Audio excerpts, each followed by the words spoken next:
அனைவருக்கும் வணக்கம். ஸோ நம்ம இன்னைக்கு இலவசமாக சட்ட ஆலோசனைகள் மற்றும் இலவசமாகவே சட்ட விதமாக இருக்கக்கூடிய சந்தேகங்களை கேட்டு தெரிஞ்சுக்கலாம் அப்படின்னு நான் நிறையா பதிவுகளில் சொல்லியிருக்கேன். ஸோ அந்த சட்டம் எது அப்படின்னா த லீகல் சர்வீஸ் அத்தாரிட்டிஸ் ஆக்ட் 1987 அப்படின்னு சொல்லுவாங்க.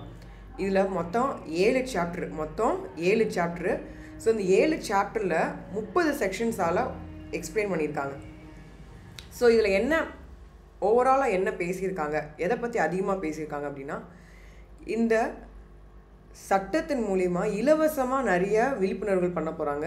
இலவசமாக மக்களுக்கு இலவசமாக அவங்களுக்கு தேவையான சட்ட கருத்துக்களை அவங்க இடங்களில் கேம்ப் மூலயமா எக்ஸ்பிளைன் பண்ணுவாங்க, சொல்லுவாங்க. ஒரு கேம்ப்னா ஒரு கூடாரம் மாதிரி போட்டு அன்றைக்கி நான் முன்னாடி சொல்லியிருக்க மாதிரி ரிட்டையர்ட் ஜட்ஜஸோ இல்லை நியமிக்கப்பட்ட அந்த பர்டிகுலர் அத்தாரிட்டிஸோ வந்து விழிப்புணர்வுகள் தருவாங்க, சட்ட கருத்துக்கள் தருவாங்க. இல்லை இவங்க நியமனம் செஞ்ச ஒரு சில வழக்கறிஞர் வந்து அமர்வில் என்ன சொல்லுவாங்க, உங்களுக்கு தேவையான சட்ட கருத்துக்களை முற்றிலும் இலவசமாக நீங்கள் கேட்டு தெரிஞ்சுக்கலாம். நான் ஆல்ரெடி சொல்லியிருக்கேன், காலேஜஸில் நிறைய கோர்ட்ஸ்களில் ஈவன் ட்ரிபியூனல்ஸில் கூட நிறைய இடங்களில் ஃப்ரீக்வெண்ட்டாக ஒரு சில இடங்களில் வந்து என்ன பண்ணுவாங்கன்னா பப்ளிக் அவேர்னஸ், பொதுமக்களுக்கு விழிப்புணர்வுகள் ஏற்படுத்தும் வகையில் நிறையா வந்து கேம்பெயின்ஸ் பண்ணிகிட்ருக்காங்க. அந்த மாதிரி ஒன்று பார்ட்டிசிபேட் பண்ணியிருக்கேன் நான். ஸோ என்னுடைய ஓன் எக்ஸ்பீரியன்ஸை நான் சொல்கிறேன். அது எந்த அளவுக்கு பயனுள்ளதாக இருந்தது, எனக்கு ஏன் வந்து சட்டத்தின் மேலே இவ்வளோ மதிப்பு மரியாதை வந்ததுக்கு முக்கியமான காரணம் நான் ஒரு இன்டர்ன்ஷிப் போயிட்டு இருந்தது. ஸோ அங்கே இருந்தக்கூடிய அத்தாரிட்டி அந்த நபரை பற்றியும் அவங்க பற்றியும் நான் சொல்லணும்னு ஆசைப்பட்றேன், அவங்கள பற்றியும் நான் சொல்கிறேன். ஸோ இந்த சட்டத்தில் டெஃபினேஷன்ஸ், அதாவது டெஃபினேஷன் அப்படிங்கிறது ஒரு வார்த்தைக்கான அர்த்தம் என்ன, சட்டத்தில் அந்த அர்த்தத்துக்குள்ளே அடங்கினா மட்டும்தான் அந்த பர்டிகுலர் சட்டம் வந்து பயனுள்ளதாக இருக்கும். இல்லைனா வேறு சட்டங்களில் ஏதாவது அந்த வார்த்தைகளுக்கான விளக்கம் எக்ஸ்பிளைன் பண்ணிட்டாங்கன்னா அதை எடுத்துப்பாங்க. சரிங்களா? இந்த அளவுக்கு ஐடியா வச்சுக்கோங்க. இதுதான் டிஃபினிஷன்ஸ். ஸோ இந்த டிஃபினேஷன்ஸ் பற்றி சொல்லியிருக்காங்க. அப்புறமா இந்த லீகல் சர்வீஸ் அத்தாரிட்டி இந்த ஆக்டில் நிறைய விதமான டிஃப்ரெண்ட் டைப்ஸ் ஆஃப் கேட்டகரியில் இருக்குது. அதாவது நேஷ்னல் வைஸ் வந்து இருக்குது, ஸ்டேட் வைஸு இருக்குது. ஸோ அதை தான் வந்து சாப்டர் 2ல் வந்து நேஷ்னல் பற்றி பேசியிருப்பாங்க. சாப்டர் 3ல் வந்து ஸ்டேட்டோட லீகல் சர்வீஸ் அத்தாரிட்டிஸ் எப்படி இருக்கணும். ஸோ அதை வந்து டிஸ்ட்ரிக்ட் அத்தாரிட்டி தனித்தனியாக இருப்பாங்க, ஒவ்வொரு டிஸ்ட்ரிக்ட்லேயுமே இருப்பாங்க. சரிங்களா? அடுத்து பார்த்திங்கன்னா யார் வந்து பயனடையலாம், முக்கியமாக ஃபஸ்ட்டு ப்ரியாரிட்டின்னு ஒரு விஷயம் இருக்குல்ல, யாருக்கு முக்கியத்துவம் கொடுத்து இந்த இலவசமாக இந்த சட்ட கருத்துக்களை யார் முழுமையாக அடைய முடியும், முதல் அவங்களுக்கு வந்து இதாக கொடுப்பாங்க அப்படின்னு சொல்லிட்டு க்ரைட்டீரியா சொல்லியிருக்காங்க. ஸோ இந்த சட்டத்தின் அடிப்படையில் 12வது செக்ஷனோ 13வது செக்ஷனோ ரொம்ப இம்பார்ட்டன்ட். இதில் வந்து நம்ம இன்றைக்கி ஆக்ட் பார்க்குறோம், ரூல்ஸுமே இருக்குது, அதை பற்றியும் நான் போடுறேன், லிங்க்கும் நான் கொடுக்குறேன், டிஸ்கிரிப்ஷனில் பார்த்துக்கோங்க. இப்போ இது போக வேறு என்ன சொல்லியிருக்காங்க அப்படின்னா ஆடிட்டிங். ஏன்னா இது முழுக்க இலவசமாக தான் மக்களுக்கு தரப்போகிறாங்க, இலவசமாக விழிப்புணர்வு அடைய போகிறீங்க, இலவசமாக சட்ட கருத்துக்களை கேட்டு தெரிஞ்சுக்கோ. அன்றாட வாழ்க்கையில் ஒரு ஃபோன் வாங்க போகிறீங்க, அப்போ அந்த ஃபோனுடைய ஒரு டேர்ம்ஸ் அண்ட் கண்டிஷன்ஸில் கையெழுத்து போடுறீங்க, ஒரு கருத்து கேட்கணும், இது நல்ல குவாலிட்டி தானா, இது ப்ராப்பர் தானா, இல்லை ஏதாவது ஒரு பிரச்சனை வந்தால் நான் என்ன பண்ண முடியும் அப்படின்னு சொல்லிட்டு கேட்கக்கூடிய சந்தேகங்களாக இருக்கலாம். இல்லை ஒரு பாட்டில் வாங்க போகிறீங்க, ஸோ இந்த பாட்டில் வந்து நல்ல பிராண்டு தானா, இது வந்து ஆரோக்கியம் உடலுக்கு எதுவும் கெடுதல் கொடுக்காத பிராண்டு தானா அப்படின்னு கேட்டு தெரிஞ்சுக்கலாம். ஸோ இந்த மாதிரி எந்த ஒரு சர்வசாதாரணமாக நீங்கள் இருக்கக்கூடிய அன்றாட வாழ்க்கையில் அதிகமான சத்தங்கள் ஏற்பட்டுக்கிட்டே இருக்குது, இது நான் என்ன பண்ணணும் அப்படிங்கிறது கேட்கலாம். ஒரு சில நேரங்களில் ரொம்ப லக்கியாக இருந்தேன்னு வச்சுக்கோங்களேன், ஒரு சில அத்தாரிட்டிஸ் ரொம்ப ஸ்ட்ரெயிட் ஃபார்வர்டாக இருப்பாங்க, இமீடியட்டாக அட்ரஸ் பண்ணிடுவாங்க, உடனே அதை சார்ட் அவுட் பண்ணி சொல்லி சூமோட்டோவாக தன்னிச்சையாக கூட செய்யக்கூடிய அந்த மாதிரி ரொம்ப நல்லவங்கலாம் வந்து ஜட்ஜஸும் இருக்காங்க. அதே மாதிரி உடனடி நடவடிக்கை கூட அதிகாரிகளுமே இருக்காங்க. ஸோ இதை நான் வந்து வாய்மொழியாக சொல்லலை, இதை நான் பார்த்து நான் பிரமிச்ச விஷயங்களை பற்றி தான் நான் இந்த சட்டத்தை வந்து முழுமையாக நம்பக்கூடிய ஒருவளாக மாறினது காரணம் வந்து அதிகமான மதிப்பு வந்தது காரணம் இந்த சட்டம் தான். ஸோ அந்த மாதிரி ஒரு இன்டர்ன்ஷிப் என் வாழ்க்கையில் வந்து மிகப்பெரிய திருப்புமுனை நிறைய இடங்கள் ஏற்பட்டது. அந்த மாதிரி ஒரு திருப்புமுனை எனக்கு இந்த சட்டத்தில் நிறையா ஏற்பட்டது. ஸோ மிக அதிகமான இந்த சட்டத்தில் வந்து மிக அதிகமான எனக்கு மரியாதை, அளவுக்கு அறிந்த மாதிரி ஒரு மிகுந்த ஒரு சந்தோஷமும் இருக்குது இது சொல்கிறதுல. ஸோ இப்போ இதை பார்த்தீங்கன்னா இப்போது இந்த மாதிரியான விஷயங்கள்லாம் இருக்குங்க. இப்போ இது எப்படிங்க இலவசமாக பண்ண முடியும் அப்படின்னா அதுக்கு ஆடிட்டிங் இருக்குது சரிங்களா. ஃபினான்ஸ் அக்கௌண்ட்ஸ் அண்ட் ஆடிட்டில் நேஷ்னல் லீகல் எய்ட் ஃபண்டுக்கு எப்படி கொடுக்கறது, ஸ்டேட் லீகல் எய்ட் ஃபண்டுக்கு எப்படி வந்து கொடுக்கணும், லைக் வந்து டிஸ்ட்ரிக்ட் லீகல் எய்ட் ஃபண்டு எப்படி கொடுக்கணும், அக்கௌண்ட்ஸ் அண்ட் ஆடிட் எப்படி பார்க்கணும், சென்ட்ரல் கவர்மெண்ட்டோட முக்கியமான கிராண்ட்ஸ் என்னெல்லாம் கொடுக்க போகிறாங்க, எப்படி பிரிக்க போகிறாங்க அப்படிங்கிற மாதிரியான விஷயங்கள்லாம் சாப்டர் 5ல் ரொம்ப இலாபரேட்டாக சொல்லியிருப்பாங்க. ரொம்ப அருமையாக வந்து அந்த செட்டப்பை வந்து அமைச்சிருப்பாங்க.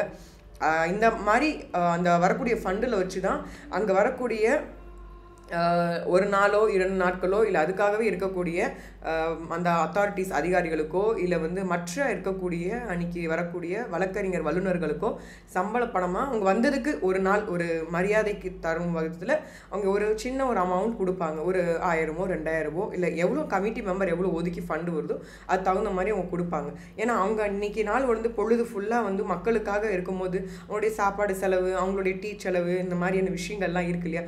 ஸோ அப்போ அவங்களுக்கு மரியாதை கொடுக்க விதத்தில் ஒரு ஹானரியம் மாதிரி ஒரு அமௌண்ட், சின்ன அமௌண்ட் தருவாங்க. ஸோ இது அந்த அமௌண்ட்டுக்காக போகிறது கிடையாது, ஆனால் வந்துட்டு போகிற வண்டி செலவுக்காக யூஸ் ஆகுமே அப்படிங்கிற ஒரு எண்ணத்தில் ஒரு அன்பளிப்பாக கொடுக்கறது தான். எவ்வளோ கொடுத்தாலும் ஈடாகாது. பட் இதுவும் இந்த மாதிரி ஒரு செட்டப்பில் இருக்கு இல்லையா. ஸோ இதுக்கெல்லாம் ஒரு ஃபண்ட் அமைப்பு தான் அந்த சாப்டர் 5 சரிங்களா. இப்போ அடுத்த சாப்டரில் வந்து லோக் அதாலத்னு நிறைய பேர் கேட்டிருப்பீங்க. மக்களுக்காகவே வந்து நிறைய இடங்கள் லோக் அதாலத் நடக்குது, வந்து கலந்துக்கோங்கலாம் நிறைய விழிப்புணர்வுகள் பண்ணுவாங்க. ஸோ இந்த லோக் அதாலத் மூலிமா வரக்கூடிய அவார்ட்ஸ் வந்து ரொம்ப லைக் வெரி வேல்யூ. இப்போ நம்ம இந்த சட்டத்தில் பார்த்திங்கன்னா இன்னும் ஒரு முக்கியமான ஒரு விஷயம் இருக்குது. அதாவது சாப்டர் 6A இருக்குது. அது வந்து pre litigation, conciliation and settlement. நிறைய பேர் கன்சிலேஷன்ஸ்லாம் கேள்விப்பட்டிருப்பீங்க. நிறைய பேர் ஃபேமிலிக்காகவே வந்து போயிட்டு பேசிட்டு செட்டில்மெண்ட் பேசிட்டு வந்திருப்பாங்க. நான் ஆல்ரெடி சொல்லியிருக்கேன் மீடியேஷன், கன்சிலேஷன்ஸ், ஆர்பிட்ரேஷன்ஸ் பற்றி கொஞ்சம் ஒரு ஒரு ஒரு பாயிண்ட் எங்கேயாவது சொல்லியிருப்பேன், அந்த வார்த்தையாவது உச்சரித்து இருப்பேன். ஸோ அந்த பர்டிகுலர் அந்த அமைப்பு வந்து பற்றின விவரங்கள் வந்து 6th சாப்டர் 6Aன்னு சொல்லக்கூடிய சாப்டரில் ரொம்ப விவரமாக சொல்லியிருப்பாங்க. அதோடைய விளக்கம் டெஃபினேஷன் அப்படிங்கிறது 22Aல சொல்லியிருப்பாங்க. இந்த பெர்மனன்ட் லோக் அதாலத்து, இந்த நிரந்தரமாக இருக்கக்கூடிய இந்த லோக் அதாலத்தை எப்படி அமைக்கணும், இதில் அமைக்கக்கூடிய போது என்ன மாதிரியான கேசஸ் எடுத்து பார்க்கணும், இல்லை காக்னிசன்ஸ் ஆஃப் த கேசஸ், அதாவது ரொம்ப ஒரு சீரியஸான கேசஸாக இருக்கும் பட்சத்தில் அது வந்து அந்த கேசஸ் எப்படி எடுத்துக்கிறாங்க சரிங்களா, நிரந்தரமாக இருக்கக்கூடிய அந்த லோக் அதாலத் எப்படி அணுகுறாங்க அப்படிங்கிற பற்றின விஷயங்களை வந்து 22Cல சொல்லியிருப்பாங்க. அதே மாதிரி 22Dல என்ன சொல்லியிருக்காங்க அப்படின்னு பார்த்தீங்கன்னா procedure of permanent Lok Adalat, அதாவது இதுக்கு என்ன வழிமுறை இருக்குது அப்படிங்கிற பற்றியும் சொல்லியிருப்பாங்க. அண்டு இவங்க கொடுக்கக்கூடிய அவார்டுன்னு சொல்லுவாங்க. நம்ம ஜட்ஜ்மெண்ட் ஆர்டர்னு சொல்லி நிறையா வந்து கோர்ட் வார்த்தைகள் உச்சரிப்பில் கேட்டிருப்பீங்க. இங்கே 22Eல அவார்டு மாதிரி பாஸ் பண்ணுவாங்க. அங்கே இருக்கக்கூடிய பார்த்தீங்கன்னா நீதிமன்றங்கள் மாதிரி இருக்காது, ஆனால் ஒரு ரூம் செட்டப்பில் அதை நடத்துவாங்க. ஸோ அது என்னென்னா ஒரு சின்ன ஒரு ரவுண்ட் டேபிளோ ஒரு உட்கார்ந்து வச்சு பேசுகிற மாதிரி ஒரு இடம் செட்டப் இருக்கும். ரொம்ப ப்ரைவேட்டுங்க, அது யாருமே உள்ளே அலோவ் பண்ண மாட்டாங்க. பட் நாங்கள் ஸ்டூடெண்ட்ஸாக இருந்தனால ஜஸ்ட் எங்களை காமிக்கிறதுக்காக, உதாரணத்துக்காக எங்களை கூப்பிட்டு போய் காமிச்சாங்க, இந்த மாதிரி பண்ணுவோம். அப்போ அங்கே இருக்கவங்களும் ஒரு நல்ல வல்லுநர் தான். ஸோ அவங்க உட்காந்து அவங்க சொல்கிறதெல்லாம் கேட்குறாங்க. கிட்டத்தட்ட ஒரு கவுன்சிலிங் மாதிரி தான் எனக்கு ஃபீல் ஆச்சு.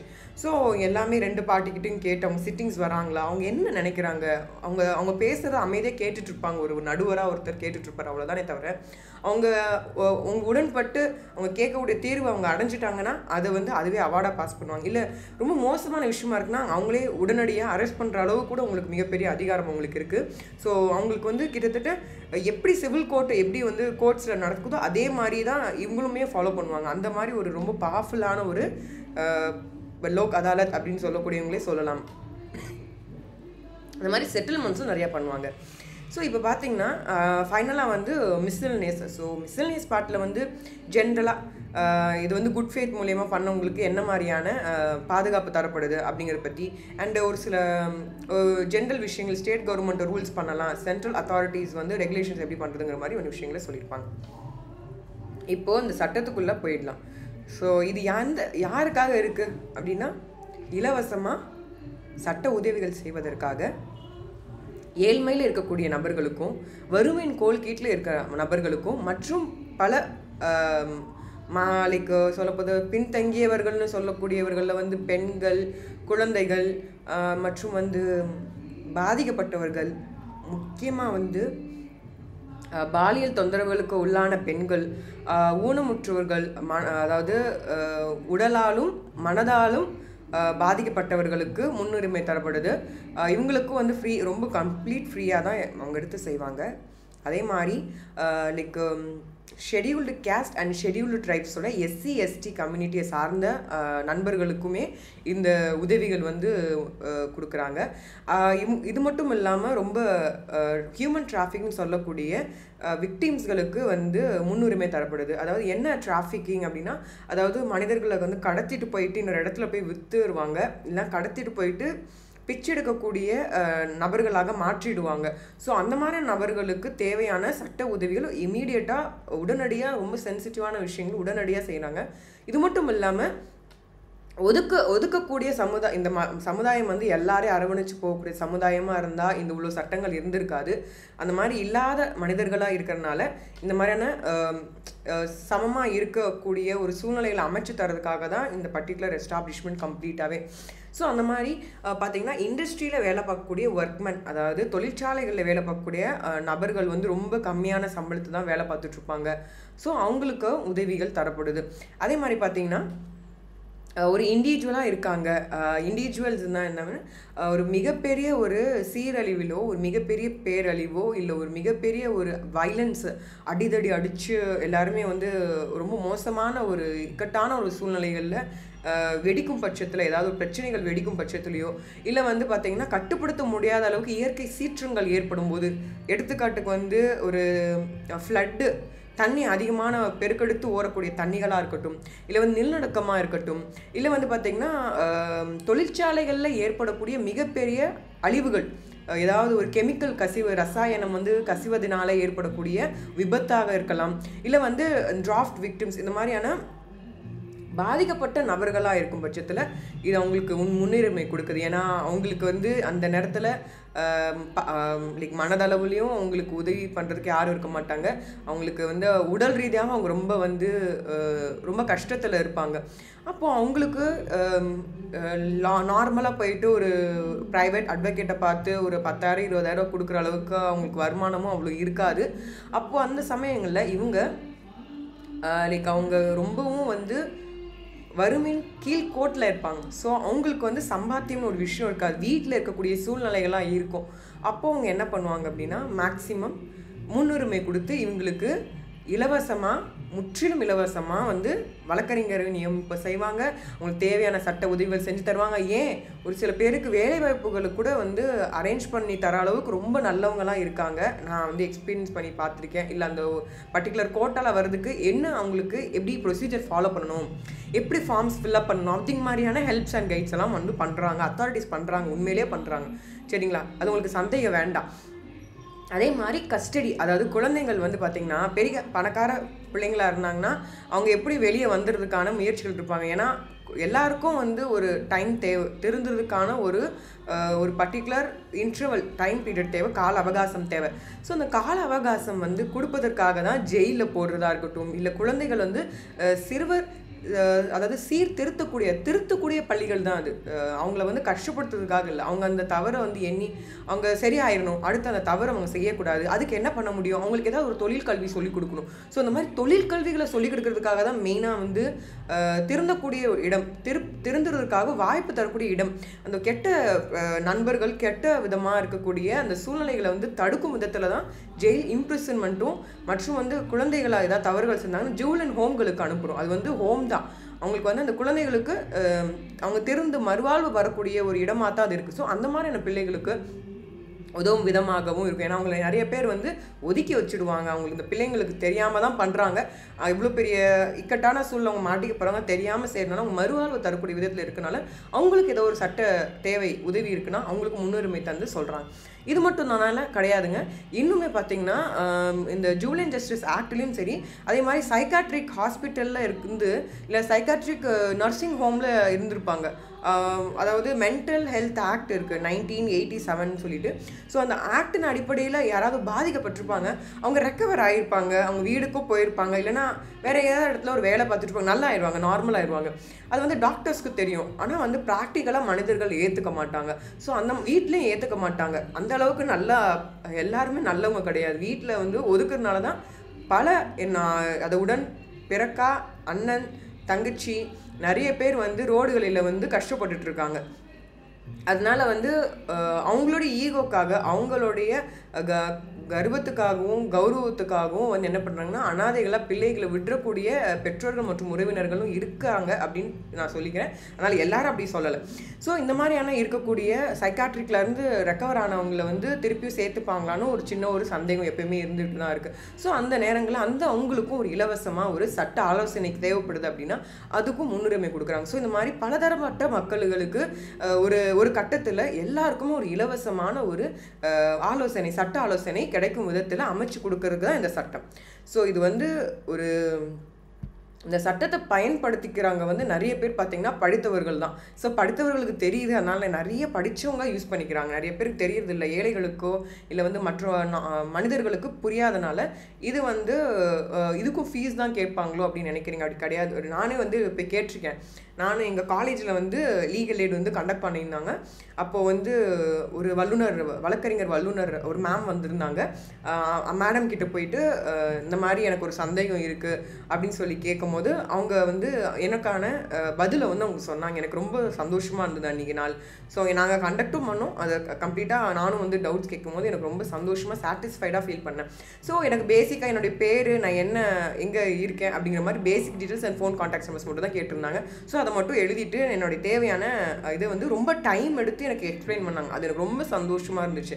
ஸோ இந்த மாதிரி நான் படித்த காலேஜ் எல்லாருக்கும் தெரியும், the Tamil Nadu doctor Ambedkar law university. அங்கே வந்து அந்த சட்ட விழிப்புணர்வுகள் வந்து வாரங்களில் ஏதோ ஒரு 2 நாள் இல்லை 3 நாட்கள் வந்து நடத்தும் பட்சத்தில் நீங்கள் அங்கேயும் ஃபேக்கல்ட்டிஸ் இருப்பாங்க. நிறைய அன்பான பேசக்கூடிய ப்ரொஃபஸர்ஸ் இருக்காங்க. அவங்களுக்கு வந்து நீங்கள் அணுகுனா கூட அவங்களுமே உங்களுக்கு இந்த நாள் நடக்குது, நீங்கள் அன்றைக்கி வந்து நீங்கள் கலந்துக்கோங்கன்னு சொல்கிறாங்க. அதே மாதிரி அங்கே இருக்கக்கூடிய அனுபவம் மிக்க இருக்கக்கூடிய ப்ரொஃபஸர்ஸ் வந்து அப்போது தேவையான விஷயங்களை வந்து கேம்ப் மூலிமா, அதாவது நோட்டீஸ்கள் மூலிமாவும் இருக்கக்கூடிய இடங்களுக்கு போய் கொடுக்கக்கூடிய அரேஞ்ச் பண்ணக்கூடிய அந்த மாதிரியான விஷயங்களும் இருக்குது. நீங்கள் தெரிஞ்சுக்கோங்க. இப்போ இந்த சட்டத்துக்குள்ளே வந்துடலாம். ஸோ ஒரு இலாபரேட் கொடுத்துட்டேன். ஸோ இந்த டிஃபினிஷன்ஸில் என்ன சொல்லியிருக்கு அப்படின்னு சொல்லி பார்க்கலாம். ஸோ கேஸ்னால் என்ன அப்படின்னா, ஒரு கேஸ் அப்படிங்கிறது வந்து ஒரு சூட்டாக இருக்கலாம் அல்லது any proceedings before court. So கோர்ட்டுகளில் போய் நடக்கக்கூடிய ஒரு விஷயம், ஒரு பிரச்சனைகளாக இருந்தாலும் சரி, ஒரு சூட்டாக இருந்தாலும் சரி, ஸோ அதை தான் கேஸுன்னு சொல்கிறாங்க. சரிங்களா? கோர்ட்டுக்கு அணுகக்கூடிய ஒரு இடம் கேஸ் அப்படின்னு ஞாபகம் வச்சுக்கோங்க. ஸோ அதுதான் டிஃபினிஷன் கொடுத்துருக்காங்க. இது செகண்ட் அப்படின்னு சொல்லிக்கிட்டு செக்ஷனில் கொடுத்துருக்காங்க. அண்ட் இந்த இடத்துல AAA எழுதியிருக்காங்க. ஏஏஎன். அதில் வந்து கோர்ட்டுனா என்ன அப்படின்னு சொல்லிட்டு எழுதியிருக்காங்க. கோர்ட்டுனா என்னன்னா, civil, criminal, revenue court includes any tribunal or any other authority constituted under any law for the time being in force to exercise judicial or quasi-judicial functions. புரியுதுங்களா? கோர்ட்னா என்ன, நீதிமன்றம்னா என்ன அப்படின்னா, அதாவது சிவில் இருக்கக்கூடிய நீதிமன்றங்களும் இருக்குது. அதாவது சிவில் வழக்குனா ஒரு சொத்து அந்த மாதிரி இருக்கக்கூடிய விவரமாக இருக்கக்கூடிய வழக்குகள். சரிங்களா? கிரிமினல் வழக்கு குலம் லைக் வந்து பாலியல் தொந்தரவுகள் இந்த மாதிரி, இல்லை வீடு சச்சரவு இந்த மாதிரி இருக்கலாம். கிரிமினல் கேசஸ்லாம் வந்துடும். ட்ரக்ஸ் இதெல்லாமே வந்துடும். ரெவன்யூ கோர்ட்னா என்ன, ஒரு ரெவன்யூ கோர்ட்ஸ்னு தனியாகவே இருக்குங்க. நிறைய பேருக்கு அது தெரியல. வருமான வரத்துறையிலிருந்து அந்த நீதிமன்றங்களும் இருக்குது. ஸோ இது மட்டும் இல்லாமல் ட்ரிபியூனல்ஸ்னால் நிறைய ட்ரிபியூனல்ஸ் இருக்குது. டேக்ஸ் வந்து ட்ரிபியூனல்ஸ், வரி சம்மந்தப்பட்டு இருக்கக்கூடியது பார்த்திங்கன்னா ட்ரிபியூனல்ஸ் தான் மேக்ஸிமம் உங்களுக்கு. டிஆர்டி ட்ரிபியூனல் இருக்குது, அதாவது டெப்ட் ரெக்கவரி ட்ரிபியூனல்னு இருக்குது. ஸோ இது வந்து பேங்க்கில் வந்து மேக்ஸிமம் உங்களுக்கு பார்த்திங்கன்னா லோன்ஸ் வாங்கியிருப்பாங்க, பிஸ்னஸ் பண்ணணும்னு வாங்கியிருப்பாங்க. 5 கோடியோ இல்லை 5 லட்சமோ 10 லட்சமோ 50 லட்சமோ வாங்கியிருப்பாங்க. அப்போது அவங்க கட்டாமல் இருக்கும் பட்சத்தில் டிஆர்டி கோர்ட்களுக்கு போயிட்டு அதுக்கப்புறமா ஒவ்வொரு ஸ்டேட்ஸ் மேல் முறையீடாக தான் வந்து ஹைகோர்ட்டுக்கு வரும். ஸோ இது பேசிக்கான ஒரு விஷயம். ஸோ டிஆர்டி கோர்ட்ஸ்னு ஒரு விஷயம் இருக்குது. அண்ட் அதர் அத்தாரிட்டி, இந்த மாதிரி நிறைய அதிகாரிகளும் இருக்காங்க, நிறைய அமைப்புகளும் கமிஷன்ஸ்லாம் இருக்குது. ஸோ இந்த இடத்துல வந்து எல்லா இடத்துலையும் உங்களுக்கு ஒரு தீர்வு கிடைக்கும், உங்களுக்கு பிரச்சனைக்கான தீர்வு கிடைக்கக்கூடிய ஒரு இடமாக இருக்க போகுது. அதாவது ஜுடிஷியலாகவும் இருக்கலாம், அது குவாஷி ஜுடிஷியல் ஃபங்க்ஷன் செய்யக்கூடிய ஒரு இடமாக இருப்பது கோர்ட், நீதிமன்றம் என்று அழைக்கிறாங்க. சரிங்களா? இப்போ இந்த இடத்துல டிஸ்ட்ரிக்ட் அத்தாரிட்டினா யாருன்னா செக்ஷன் 9 படிக்கும்போது நம்ம விவரமாக புரியும், அதை நம்ம பார்ப்போம். அடுத்து வந்து ஹைகோர்ட் லீகல் சர்வீஸ் கமிட்டினா யார் அப்படின்னா, இது வந்து செக்ஷன் 8A படிக்கும் போது நமக்கு விவரம் புரிய வரும். ஸோ அடுத்து வந்து லீகல் சர்வீஸ்னால் என்ன அப்படின்னா, லீகல் சர்வீஸ் சட்ட விதமாக இருக்கக்கூடிய இந்த சேவைனா என்ன அப்படின்னா, including the rendering of any service in the conduct of any case or other legal proceeding before any court or other authority or tribunal and the giving of advice on any legal matter. புரியுதுங்களா? Legal service, அதாவது சட்டக்கான இருக்கக்கூடிய அந்த சேவைன்னா என்ன அப்படின்னா, என்ன மாதிரியான ஒரு விஷயமா, என்ன ஒரு விதமான சேவைகளை இன்க்ளூட் ஆகலாம். என்ன மாதிரியான சேவைகள் அப்படின்னா, ஒரு கேஸை நடத்தக்கூடிய எந்த ஒரு கேஸாக இருக்கலாம், எந்த ஒரு சிவில் கிரிமினல் எந்த ஒரு கேஸாக இருக்கலாம், அதை நடத்தக்கூடிய இடத்துல இருக்கும் பட்சத்தில் அதோடைய சேவைகள் வந்து நீங்கள் கேட்டு தெரிஞ்சுக்கலாம். சரிங்களா? அதர் லீகல் ப்ரொசீடிங்ஸ், அதாவது இதுக்கப்புறம் என்ன நடக்கும், இப்போ ஃபைல் பண்ணதுக்கப்புறம் என்ன நடக்கும், இப்போ நான் வந்து கேஸில் கோர்ட் போட்டுட்டேன், அடுத்து என்ன நடக்கும், நோட்டீஸ் வருமா, இல்லை வந்து சம்மன்ஸ் போகுமா அப்படிங்கிற இருக்கக்கூடிய சந்தேகங்கள். இத்தனை வருஷம் ஏன் ஆகுது, அப்போ நான் என்ன பண்ண முடியும், என்ன பண்ணுறது சீக்கிரமாக முடிக்கிறது, இந்த மாதிரியான விழிப்புணர்வுகள், அதாவது நம்மளுடைய அமைப்பு, அந்த சிஸ்டமே நீங்கள் கேள்வி கேட்டு நீங்கள் தெரிஞ்சுக்கலாம். அந்த அளவுக்கு ஒரு கேட்டாலும் தவறு கிடையாது, இலவசமாக சொல்லுவாங்க, ஃப்ரீயாக சொல்லி தருவாங்க, உங்களுக்கு சொல்லுவாங்க.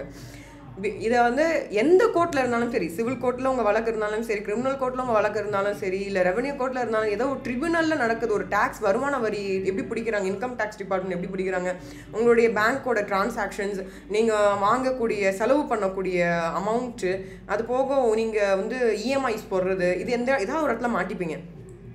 அப்போ என்ன பண்ணுவாங்க அதிகாரி, இவ்வளோ டேர்ன் ஓவர் மேலே வருதுன்னா இவங்க என்ன பண்ணுறாங்க, கணக்கு காட்டாமல் எங்கேயோ இருக்காங்க அப்படின்னா அப்போ அந்த இடத்துல லாக் பண்ணுவாங்க. ஸோ அந்த மாதிரி இருக்குது அப்படின்னா அதுலேருந்து நீங்கள் வெளியே எப்படி வர முடியும், அதுக்கு வந்து மேபி உங்களுக்கு தெரியாமல் இருக்கலாம்.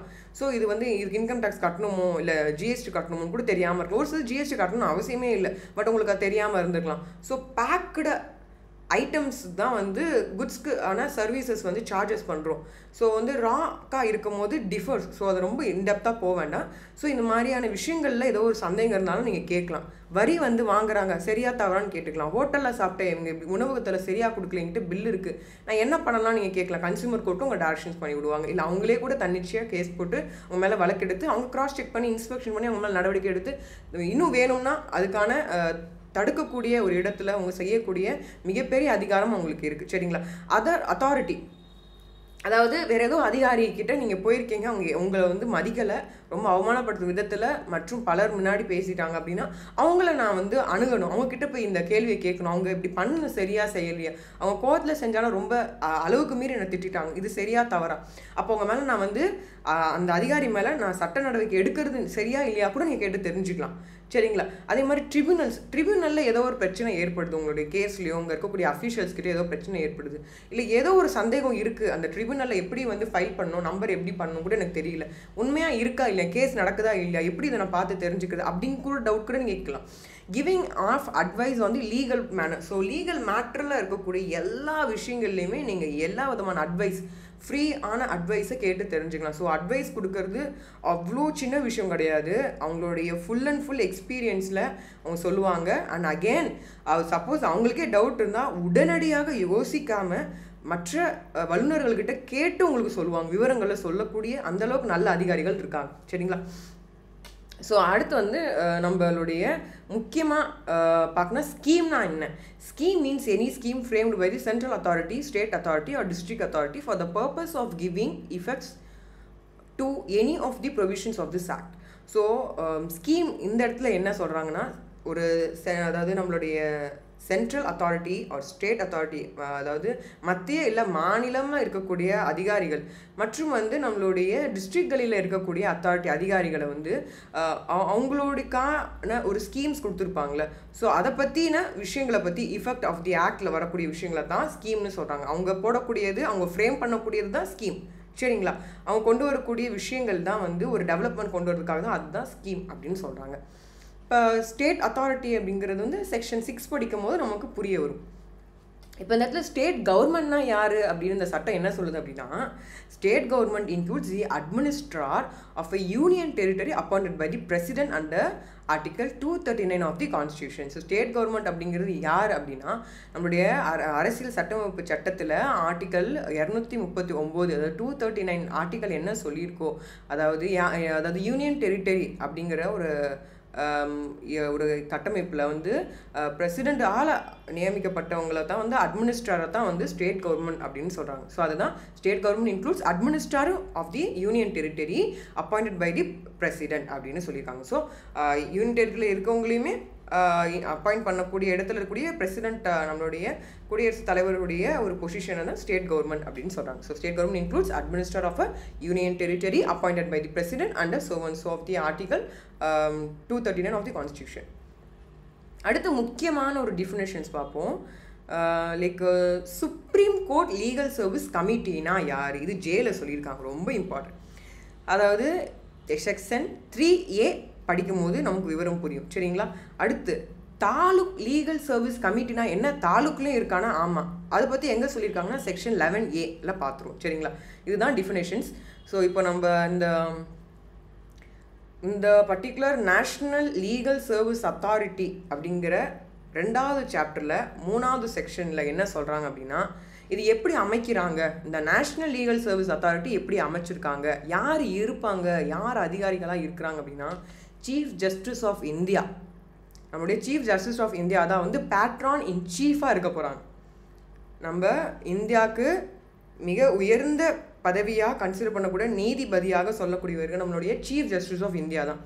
ஸோ அவங்க தான் இந்த பர்டிகுலர் அமைப்புக்கே வந்து முக்கியமான தலைமை வாங்கி இருக்கக்கூடிய நபர். அடுத்து ஒரு ரிட்டையர்டான ஜட்ஜு, ஒரு ரிட்டையர்டாக இருக்கக்கூடிய ஒரு சுப்ரீம் கோர்ட்டோட ஜட்ஜு இல்லைனா சர்விங்கில் இருக்கக்கூடிய judge of supreme court. So நம்மளோட உச்ச நீதிமன்றம் உயர் நீதிமன்றம் இருக்குங்க. ஸோ நம்மளுடைய முக்கியமாக சொல்லக்கூடிய நம்மளுடைய உச்ச நீதிமன்றங்களில் இருக்கக்கூடிய நபர்கள் தான் வந்து இதில் வந்து ஒன்று ரிட்டையர்ட் ஆனவங்க இருப்பாங்க, இல்லைன்னா ஜட்ஜாக இருந்துகிட்ருக்க நபர்கள் வந்து இதில் என்ன பண்ணுவாங்கன்னா to be appointed by the president, நம்மளுடைய குடியரசுத் தலைவர் வந்து சூஸ் பண்ணி அவங்கள நாமினேட் பண்ணி அவங்கள இந்த particular with the consultation of the chief justice of India, நம்மளுடைய சீஃப் ஜஸ்டிஸ் ஆஃப் இந்தியா கிட்ட வந்து ஆலோசனையும் செஞ்சு தான் என்ன பண்ண போகிறாங்க, எக்ஸிக்யூட்டிவ் சேர்மனை அப்பாயிண்ட் பண்ணுறாங்க. ஸோ பார்த்தீங்களா எவ்வளோ நீங்கள் வந்து சாதாரண சட்டம் கிடையாது இது, நிறைய பேருக்கு அந்த அளவுக்கு விழிப்புணர்வு இல்லை. அடுத்தபடியாக பார்த்தீங்க அப்படின்னா அதர் மெம்பர்ஸ்லாம் யாராக இருக்கலாம் அப்படின்னா அவங்களுடைய பேஸ்ட் ஆன் அவங்க அவங்களுடைய எக்ஸ்பீரியன்ஸ் வச்சும் அவங்களுடைய லைக் முக்கியமாக குவாலிஃபிகேஷன் படிப்பின் தன்மையை வச்சு தான் சென்ட்ரல் கவர்மெண்ட் வந்து சொல்லக்கூடிய அந்த ப்ரிஸ்கிரிப்ஷன் எலிஜிபிலிட்டியில் வரும் பட்சத்தில் லைக் கவர்மெண்ட்டோட கன்சல்டேஷனோடையும் சேர்த்து with the chief justice of இந்தியாவோட ஒரு ஆலோசனையும் சேர்க்கு தான் என்ன பண்ணுவாங்கன்னா மற்ற நபர்களை சேர்த்துப்பாங்க. Such numbers of other members வந்து possessing such experience and qualification as may be prescribed by the central government to be nominated by the government in consultations with the chief justice of India இருக்கவங்க தான் இந்த central authority அப்படின்னு சொல்லக்கூடிய அமைப்பில் இருக்கக்கூடிய நபர்கள், சரிங்களா? அடுத்தபடியாக நம்ம பார்க்க வேண்டிய ஒரு விஷயம் வந்து சச் இந்த மாதிரியான இருக்காங்க இல்லையா, ஸோ இவங்க அப்பாயிண்ட் பண்ணக்கூடிய நபர்கள் the central government shall in consultation with Chief Justice of India appoint a person to be a member secretary of this central authority possessing such experience and qualification of so and so state government to exercise the powers and performs the duties, and the executive chairman of the central government may be prescribed by the government as may be assigned by him the executive chairman of the. So இப்போ இது எல்லாமே அவங்களோட படிப்பின் தன்மை and அவங்களுடைய அனுபவத்தை வச்சு மட்டும்தான் அவங்க ஒருத்தங்க இந்த பர்டிகுலர் பதவிகளுக்கு வர முடியும், சரிங்களா? அடுத்து முக்கியமான ஒரு விஷயங்கள். ஸோ இப்போ உங்களுடைய சேலரி இவங்க எப்படி இருக்கணும், இந்த கமிட்டியில் எத்தனை பேர் இருக்கணும் அப்படிங்கிற மாதிரியான விஷயங்கள்லாம் சொல்லியிருப்பாங்க. நம்ம 3 பார்த்தோம்ல, supreme court legal service committee, அதை மட்டும் நம்ம பார்த்துட்டு நம்ம எலிஜிபிள் பர்சன் பார்த்துட்டு நம்ம வைண்ட் அப் பண்ணிடலாம். So supreme court legal service committee அப்படிங்கிறது என்ன அப்படின்னா, the central authority shall constitute a committee to be called supreme court legal service committee for the purpose of exercising such powers and performing such functions as may be determined by regulations made by the central authority. So central authority shall constitute a committee. So central government இருக்கக்கூடிய அதிகாரிகள் இந்த ஒரு committee அமைக்கலாம். அந்த கமிட்டியின் பேர் supreme court legal service committee. இது எதுக்காக அமைக்கப்படுறது அப்படின்னா, அவங்களுக்கு இந்த சட்டத்தில் சொல்லக்கூடிய வேலைகளை, அதாவது மற்ற மக்களுக்கு விழிப்புணர்வு தருவது, மக்களுக்கு தேவையான இலவச உதவிகளாக சட்ட கருத்துக்கள் மற்றும் சட்டபூர்வமான சந்தேகங்களை தீர்த்து வைக்கக்கூடிய விஷயங்களை எடுத்துகிட்டு போகக்கூடிய ஒரு நபர்களை இந்த ரெகுலேஷன்ஸை கொண்டு வரக்கூடிய ஒரு நபர்களாக மேட் பை சென்ட்ரல் அத்தாரிட்டி செய்யக்கூடிய விஷயங்களை அந்த அவங்களுக்கு ஒரு சில பவர்ஸ் கொடுத்துருப்பாங்க, அதை வச்சு செய்யக்கூடியது தான் வந்து சுப்ரீம் கோர்ட் லீகல் சர்வீஸ் கமிட்டியோட முக்கியமான வேலை. அதுக்கு தான் சென்ட்ரல் அத்தாரிட்டின்னு ஒரு நம்பர் இருந்து அந்த கமிட்டியோடு சேர்ந்து குழுவோடு சேர்ந்து உதவி பண்ண போகிறாங்க. So simple. ஸோ இந்த கமிட்டியில் யாரெல்லாம் இருப்பாங்க? ஒரு sitting judge of the supreme court who shall be the chairman. So chairman இருக்கக்கூடியவங்க யாராக இருப்பாங்கங்க? சேர்மனாக இருக்கவங்க கண்டிப்பாக ஒரு சிட்டிங் ஜட்ஜாக இருக்கணும். அதாவது நீதி மன்றங்களில் நீதிபதியாக வேலை செய்து இருக்கக்கூடிய ஒரு நபர் தான் வந்து இருக்க போகிறாங்க. ஸோ ஜட்ஜு தான் இருக்க போகிறாங்க. யாருங்க? ஜட்ஜு தான் இருக்க போகிறாங்க. ஸோ உச்ச நீதிமன்றத்தில் இருக்கக்கூடிய ஒரு நீதிபதி தான் வந்து இந்த பர்டிகுலர் கமிட்டிக்கு சேர்மனாக இருக்க போகிறாங்க. சரிங்களா? அடுத்தபடியாக such member of other committees possessing such experience and qualification as described by the Central. So central government சொல்லக்கூடிய லைக் அந்த பர்டிகுலர் எக்ஸ்பீரியன்ஸ் அண்ட் குவாலிஃபிகேஷன் ரெண்டுமே இருக்கும் பட்சத்தில் சிஜிஐ அதாவது சீஃப் ஜஸ்டிஸ் ஆஃப் இந்தியா அவர்களுடைய நாமினேஷன் அடிப்படையில் மற்ற நபர்களை அந்த குழுக்கு அமைச்சுக்கலாம். இதுதான் முக்கியமான ஒரு விஷயம். அடுத்தபடியாக like secretary to the committee யாராக இருக்கலாம்? அதுவும் சீஃப் ஜஸ்டிஸ் ஆஃப் இந்தியா தான் வந்து என்ன பண்ணுவாங்கன்னா shall appoint a person to be the secretary to the committee possessing such experience and qualifications. Central government எல்லாமே கொடுத்துட்டாங்க, இந்த குவாலிஃபிகேஷன் இருக்கணும் அப்படின்னு சொல்லிட்டாங்க. ஸோ அதில் யார் குவாலிஃபைட் ஆகிறாங்களோ, யார் வந்து அந்தளவுக்கு வந்து வல்லமை பெற்று எக்ஸ்பீரியன்ஸோடு இருக்காங்களோ அவங்கள தான் வந்து கமிட்டியில் ஜாயின் பண்ணுவாங்க, அவங்கள தான் மெம்பராக வைப்பாங்க. ஏன்னா இது பொறுமை ரொம்ப அதிகம். ஏன்னா வந்து நமக்கு முன்னாடி உட்காந்துருக்க நபர்கள் வந்து ரொம்ப சாமானிய மக்களாக இருப்பாங்க. எளிமையாக சொல்லணும், அவங்களுக்கு எளிமையாக அவங்களுடைய கேள்வி அவங்களுக்கு சொல்ல தெரியாது, திக்கி திணறுவாங்க.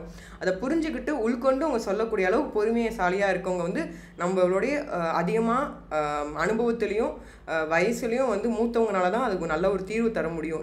அந்த மாதிரி நல்லா வாழ்ந்தக்கூடிய நல்லா வந்து நீதிபதியாக இருந்து நிறைய நீதிகளை கொடுத்துட்ருக்கவங்களெல்லாம் வந்து மெம்பர்ஸாக வைக்கணுங்கிறது ஒரு மிகப்பெரிய ஒரு குறிக்கோளாக வச்சு இந்த சட்டத்தை அருமையாக நடத்திட்டு இருக்காங்க. அடுத்தபடியாக பார்த்தீங்கன்னா the officers and other employment of the committee shall be entitled to such salary and allowances subject to the conditions of service may be prescribed the central government consultation CJA. So CJA and central கவர்மெண்ட்டோட அவங்களுடைய கன்சல்டேஷனில் தான் என்ன பண்ணுவாங்க அப்படின்னா maximum அவங்களுடைய prescription base பண்ணி தான் like எல்லா கண்டிஷன்ஸ் அண்ட் எல்லாருமே வந்து இருந்தால் மட்டும்தான் அந்த சேலரி அண்ட் அலவன்சஸ் மாதிரியான விஷயங்களை அந்த பர்டிகுலர் ஆஃபீஸர்ஸ் அண்ட் எம்ப்ளாயி கமிட்டியில் இருக்கவங்க எல்லாத்துக்கும் சம்பளங்களை தராங்க. சரிங்களா? இப்போ இந்த ஃபங்க்ஷன்ஸ்னால் என்ன? இப்போ நான் வாய்மொழியாக சொல்கிறேன். ஃபங்க்ஷன்ஸ் ஆஃப் தி சென்ட்ரல் அத்தாரிட்டிக்கோட வேலைகள் என்ன அப்படிங்கிறது செக்ஷன் 4ல் சொல்லியிருக்காங்க. அதாவது the central authority shall perform all of the following functions or any of the following functions. So இப்போ நான் அடுத்தடுத்து சொல்லிட்டு இருக்கிறது எல்லாமே இவங்களுடைய முக்கியமான இந்த சட்டத்தில் எதுக்காக அமைச்சிருக்காங்கன்னா இந்த வேலைகளை செய்வதற்காக தான் அமைச்சிருக்காங்க. ஃபஸ்ட்டு விஷயம், lay down policies and principles for making legal service available under the provisions of this act. So என்ன பண்ண போகிறாங்க? தேவையான சட்டங்கள், தேவையான நெறிமுறைகள் மற்றும் பாலிசிஸ்களை என்ன பண்ண போகிறாங்க? செய்ய போகிறாங்க. இதுதான் முக்கியமான ஒர்க். செகண்ட் ஒர்க் வந்து ஃப்ரேம் தி மோஸ்ட் எஃபெக்டிவ் எக்கனாமிக்கலான schemes for the purpose of making legal service available for you under so and sir. So இந்த சட்டம் வந்து நல்லபடியாக எடுத்துகிட்டு போக அடுத்தடுத்து வருஷங்களுக்கு வந்து கூடி எடுத்துகிட்டு போகிறதுக்கு என்ன பண்ணுறாங்கன்னா ரொம்ப எளிமையாக ரொம்ப இஃபெக்டிவாக அதாவது காசு இருக்கக்கூடிய நிதிகளை ஒதுக்குவதுக்கும் மற்றும் அந்த ஸ்கீம்கள் நல்லா இஃபெக்டிவாக எடுத்துகிட்டு போகிறதுக்கான கட்டமைப்பு ஃப்ரேம்ஸை வந்து ரெடி பண்ணணும் அப்படின்னு சொல்கிறாங்க. அடுத்து, utilise the funds at its disposal and make appropriate allocations of funds to the state authorities and district authorities. So நமக்கு தேவையான ஸ்டேட் மற்றும் டிஸ்ட்ரிக்ட் இருக்குது இல்லைங்களாங்க. ஸோ அவங்களுக்கு மாநிலம் ஸ்டேட் அப்படிங்கிறது மாநிலம். ஸோ நம்முடைய டிஸ்ட்ரிக்ட்னு சொல்லக்கூடிய நம்முடைய மாவட்டங்களுக்கு தேவையான நிதிகளை ஒதுக்குவதற்காக இவங்க என்ன பண்ணுறாங்க? அவங்க அலோகேஷன்ஸ் வந்து செய்கிறாங்க. இவ்வளோ அமௌண்ட் வந்து இவங்களுக்கு கொடுக்கறது கரெக்டாக இருக்கும். அப்போ தான் அவங்களால ஒரு கேம்ப் போட முடியும், கேம்பெயின் பண்ண முடியும். அப்படிங்கிற இந்த லைக் அவேர்னஸ் பலகைகள்லாம் வைக்கிறாங்களா, அந்த மாதிரியான விஷயங்கள் எடுத்துகிட்டு போகிறதுக்கு பயனுள்ளதாக இருக்கும் அப்படின்னு சொல்லுவாங்க. So take necessary by way of social justice litigation with regard to the consumer protection, environmental protection and any other matters of specific concern to a weaker sections of the society அப்படின்னு சொல்லியிருக்காங்க. and for this purpose giving training to the social workers in legal skills. So தேவையான சட்டப்பூர்வமாக இருக்கக்கூடிய விஷயங்களை கற்று தேர்வதற்காக ட்ரைனிங்ஸ்களும் கொடுக்கறதும் இவங்களுடைய முக்கியமான கடமை. ஸோ இதுக்கும் இவங்க உதவி செய்யணும். இந்த கமிட்டியில் இருக்கக்கூடிய இந்த சென்ட்ரல் அத்தாரிட்டிஸ் ஹெல்ப் பண்ணணும். அதுதான் அவங்களுடைய வேலை அப்படின்னு சொல்லியிருக்காங்க. ஸோ கன்சியூமர் கோர்ட்களில் எல்லாம் நீங்கள் பார்க்கக்கூடிய அனைத்து விஷயங்களுமே கன்சியூமர் கோர்ட்டுக்கு மேக்ஸிமம் வரும். சரிங்களா?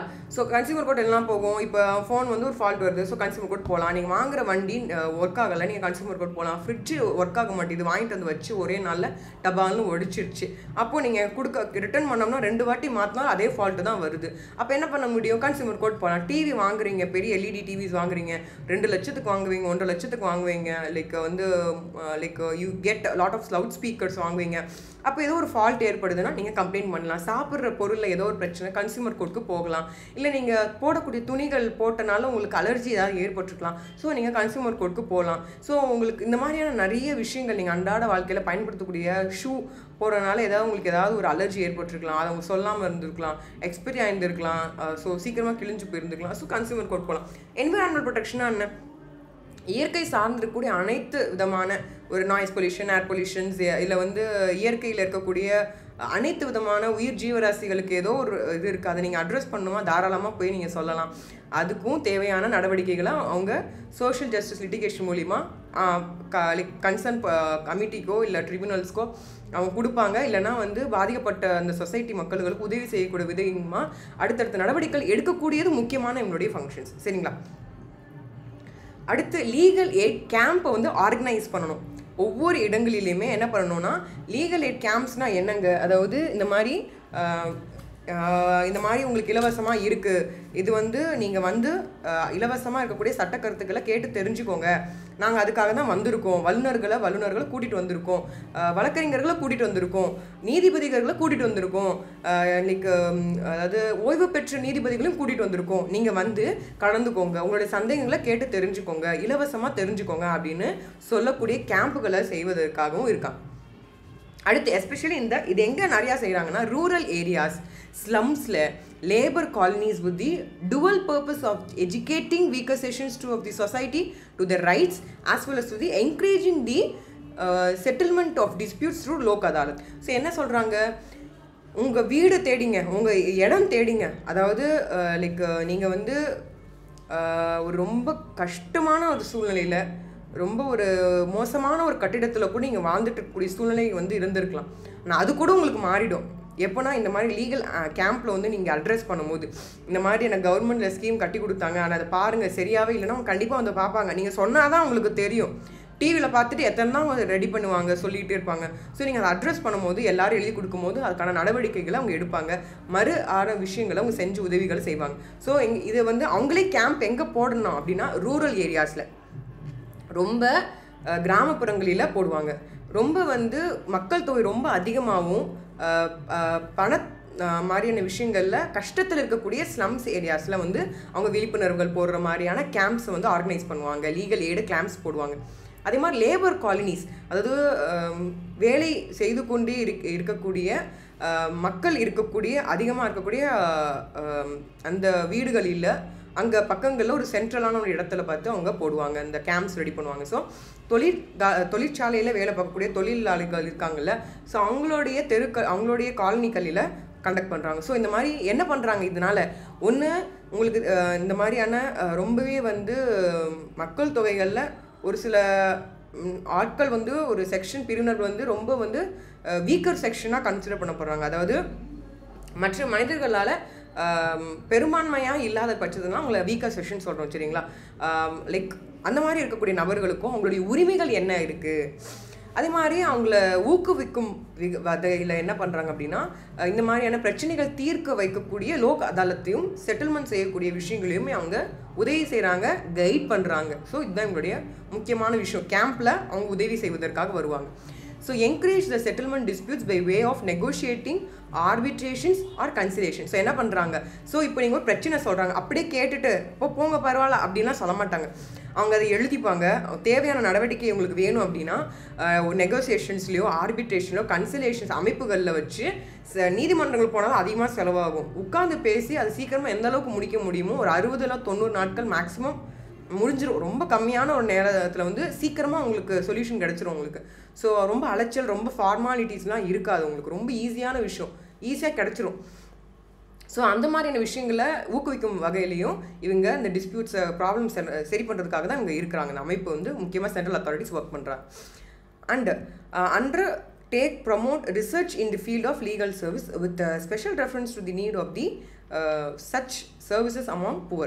ஸோ ஏழையாக இருக்கக்கூடிய ஏழ்மையில் இருக்கக்கூடிய நம்ம சகோதர சகோதரிகளுக்கு என்ன பண்ணுறாங்க அப்படின்னா, அவங்களுக்கு உதவிகள் செய்யும் விதத்தில் என்ன பண்ணுறாங்க, என்ன செய்கிறாங்க, அவங்க வந்து ஆராய்ச்சிகள் அந்த பர்டிகுலர் சர்வீசஸில் என்ன மாதிரியான ஆராய்ச்சிகள் செய்கிறனால அவங்களுக்கு எப்படி உதவி செஞ்சு அவங்களுடைய வாழ்வாதாரத்தை எப்படி உயர்த்த முடியுங்கிற மாதிரியான விஷயங்களையும் இவங்க என்ன செய்கிறாங்க, எடுத்து நடத்துகிறாங்க, அதை செக் பண்ணுறாங்க. ஸ்பெஷல் ரெஃபரன்சஸ் ஏதாவது பண்ணோன்னா தேவையான சர்வீசஸை ஏழைகளுக்கு செஞ்சு கொடுத்துட்டு தான் இருக்காங்க. ஸோ இந்த மாதிரியான விஷயங்கள் நடந்துகிட்டு தான் இருக்குது. அடுத்து பார்த்திங்கன்னா, to do all necessary for the purpose of ensuring commitment of the fundamental duties of the citizens of Part 4A of the Constitution. So நம்ம கான்ஸ்டியூஷன் ஆஃப் இந்தியாவில் வந்து Part 4A நம்ம ஃபண்டமெண்டல் டியூட்டிஸ் என்ன ஒவ்வொருத்தவங்களுடைய கடமை இருக்குது. ஸோ அந்த கடமையெல்லாம் எடுத்து சொல்லக்கூடிய எது செய்யணும் அப்படிங்கிறதுக்கான விஷயங்களையும் சொல்லுவாங்க. அதனால் அப்போ தான் நம்மளுடைய இந்தியா நாடு வந்து ரொம்ப சிறப்பாக இருக்கும்.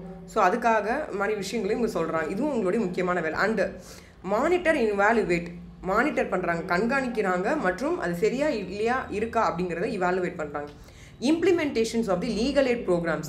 ஸோ ஒவ்வொரு லீகல் எய்ட் ப்ரோக்ராம் இந்த மாதிரியான சட்ட பூர்வமாக இந்த சட்ட விழிப்புணர்வுகளை நடத்தக்கூடிய ப்ரோக்ராம்ஸ் வந்து ப்ராப்பராக நடக்குதா, அதாவது இத்தனை டைம் டியூரேஷனில் இத்தனை நடத்தணும்னு இருக்கும். ஸோ அதை சரியாக தான் செய்கிறாங்களா, பீரியாடிக் இன்டர்வல்ஸ் இந்த இடைவெளிக்குள்ளே இவங்க இந்த விழிப்புணர்வு செஞ்சுக்கிட்டே இருக்கணும், மாற்றி மாற்றி செஞ்சுக்கிட்டே இருக்கணும். அப்போ தான் எல்லா மக்களுக்கும் இது ரீச் அவுட் ஆகுங்கிறதுக்காக, சரிங்களா, அதையும் இவங்க செக் பண்ணணும். அண்ட் அதை வந்து ஒழுங்காக தான் செய்கிறாங்களா, independent evaluations of the programmes and schemes implemented in a whole or part by funds. So இதுக்குன்னு ஒரு ஃபண்டு ஒதுக்குறாங்க, லைக் பார்த்தீங்கன்னா ஒரு நிதியை ஒதுங்குது. ஸோ அது ஒழுங்காக தான் பயன்படுத்தி தான் இது பண்ணுறாங்களா அப்படிங்கிறது செக் பண்ணுறதுக்கு ஒரு நபராக இருக்கவங்க தான் சென்ட்ரல் அத்தாரிட்டி. அது மட்டும் இல்லாமல் providing grants in eight for specific schemes. ஒரு சில ஸ்கீம்ஸ் முக்கியமாகவே தேவைப்படும். ஸோ அந்த ஸ்கீம்ஸ்க்கு வந்து to various voluntary social service institutions, நிறைய இன்ஸ்டிடியூஷன்ஸ் இருக்குங்க. அவங்க எல்லாருமே தன்னார்வலர்களாக இருப்பாங்க. ஸோ அவங்களுக்கு தேவையான ஆலோசனைகளுமே வந்து இந்த ஸ்கீம்ஸ் மூலிமா இருக்குது, நீங்கள் அதை பயன்படுத்திக்கோங்க அப்படின்னு சொல்லவும் செய்கிறாங்க. யாருக்கு அப்படின்னா யார் சொல்கிறாங்கன்னா ஸ்டேட் அதிகாரிகளும் அண்ட் வந்து டிஸ்ட்ரிக்ட் அதிகாரிகளுக்குமே வந்து அது ரீச் அவுட் பண்ணாங்க. ஸோ மாநிலம் மற்றும் மாவட்டங்களில் இருக்கக்கூடிய அதிகாரிகளுக்குமே ரீச் அவுட் பண்ணி இந்த மாதிரிலாம் இருக்குது, நீங்கள் இந்த மாதிரியான விஷயங்களை சொல்லுங்கள், விழிப்புணர்வுகள் கொடுங்க அப்படின்னு சொல்கிறாங்க. From out of the amount placed at its disposal for the implementation of the legal service schemes under the provisions of the. So நிதிகளை வந்து சரியாக பயன்படுத்துவதற்காகவும் புது புது திட்டங்களை மூலயமா மக்களுக்கு சேரக்கூடிய ஒரு விதத்தில் லைக் நம்மளுடைய இருக்கக்கூடிய மாநில அளவில் இருக்கக்கூடிய அதிகாரிகள் மற்றும் மாவட்டங்களில் இருக்கக்கூடிய அதிகாரிகளுக்குமே இதுக்கான விஷயங்களை சொல்கிறாங்க. அண்ட் அவங்களும் அதை செய்கிறாங்க, சரிங்களா. Develop in consultation with bar council of India develop. So இது யாரோடைய அறிவு இதில் வந்து மானிட்டரிங்கில் பண்ணுறாங்க அப்படின்னா bar council of India, BCI. So இப்போ நமக்கு வந்து பார்த்திங்கன்னா நமக்கு பிசிஐலேருந்து நமக்கு சர்டிஃபிகேட் வந்திருக்கு அப்படின்னு நான் சொல்லியிருந்தேன் இல்லையா. ஸோ அவங்க மூலியமாக தான் என்ன ஆகுதுன்னா இதில் இருக்கக்கூடிய எப்படி கன்சல்டேஷன் பண்ணணும், எப்படி டெவலப்மெண்ட் பண்ணுங்கிற மாதிரியான விஷயங்கள். ஸோ இதில் என்ன நடக்குது, ப்ரோக்ராம்ஸ் நடக்குது, சரிங்களா. இந்த ப்ரோக்ராம்ஸ் என்ன நடக்குது, கிளினிக்கல் லீகல் எஜுகேஷன். ஸோ மக்களுக்கான கல்விகளை வந்து சட்ட கல்விகளை வந்து அவங்க புகட்டுறாங்க, சொல்லித்தராங்க. அண்ட் ப்ரொமோட் கைடன்ஸ், தேவையான ஒரு இங்கே பாருங்கள், இந்த உலகத்திலே வந்து ரொம்ப மிக சிறந்தவர்கள் வந்து நமக்கு அதாவது வாழ்க்கையில் அவங்க கஷ்டப்பட்டு வந்த விஷயத்த சொல்கிறது. இப்போது சட்டத்தில் வந்து எவ்வளோ கஷ்டங்களும் இடர்களும் இருக்கிறத தெரிஞ்சுட்டு வந்து ஒரு நபர்கள் இருக்காங்க. அவங்க என்ன பண்ண போகிறாங்கன்னா கேட்டு தெரிஞ்சுக்கிட்டு உங்களுக்கு கல்வி, அந்த சிறந்த கல்வியை உங்களுக்கு கொடுக்க போகிறாங்க.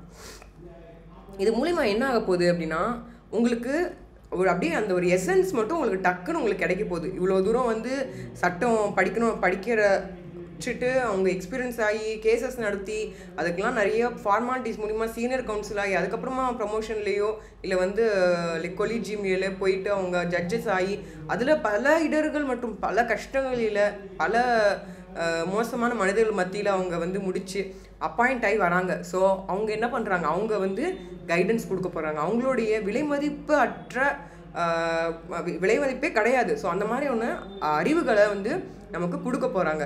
And supervise the establishment working of the legal service clinics in the universities, law colleges and other institutions. நான் சொன்னேன் இல்லைங்க.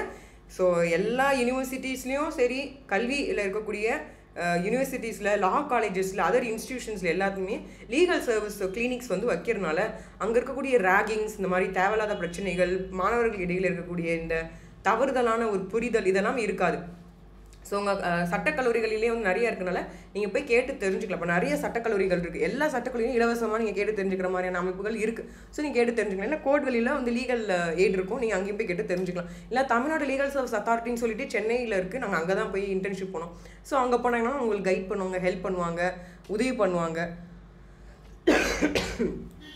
ஏன் உங்களுக்கு வந்து ஏதோ ஒரு சந்தேகம் இருக்குது, அதாவது பட்டா மாத்திரல பட்டாவில் இருக்கா இல்லையா, இல்லை வந்து உங்கள் குழந்தைக்கு வந்து ஒரு பேர் பர்த் சர்டிஃபிகேட் எடுக்கணும், அதில் உங்களுக்கு ஏதாவது சந்தேகம் இருக்குது.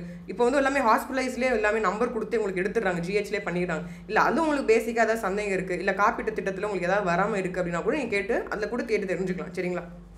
அடுத்து, take appropriate measures for spreading legal literacy and legal awareness among the people, and in particular to educate the weaker sections of the society about the rights. அவங்களுடைய உரிமைகளை பற்றி மக்களுக்கு, ரொம்ப ஏழ்மையில் இருக்கக்கூடிய மக்களுக்கு அது ரீச் அவுட் ஆகணும். ஏன்னா படிக்கும் போது எங்களுக்கு நாங்கள் எல்லாமே படிச்சுட்டு வந்துடும், எங்களுக்கு தெரியும் இந்த மாதிரி இருக்குன்னு எங்களுக்கு தெரியும், நாங்கள் போய் கேட்டு தெரிஞ்சுக்கணும். உங்களுக்கு நீங்கள் படிப்பறிவு இல்லாமல் கல்லூரிகளுக்கோ இல்லை வந்து பள்ளிகளுக்கோ போக விருப்பம் இல்லாமல் இருக்கக்கூடிய நபர்களுக்கும் அது ரீச் அவுட் ஆகணுங்கிறதுக்காக, அவங்களுக்கு உரிமைகள் என்னெல்லாம் இருக்குன்னு தெரிஞ்சுக்கிறதுக்காக, இதனால் அவங்களுக்கு என்ன பயன் அடைய போகிறாங்க அப்படிங்கிற மாதிரியான விஷயங்களும், அவங்களுக்கு என்ன மாதிரியான உரிமைகள்லாம் அவங்களுக்கு கிடைக்க போகுது இதனால அப்படிங்கிற மாதிரியான விஷயங்களில் வந்து என்ன சொல்கிறாங்க, மெஷர்ஸை வந்து எடுக்க சொல்கிறாங்க. அதாவது இந்த மாதிரி ரீச் அவுட் பண்ணி அவங்களுக்கு சொல்லுங்கள், எடுத்து சொல்லுங்கள் அப்படின்னு சொல்கிறதும் இவங்களுடைய முக்கியமான ஒரு ஃபங்க்ஷன்ஸ்னு சொல்கிறாங்க.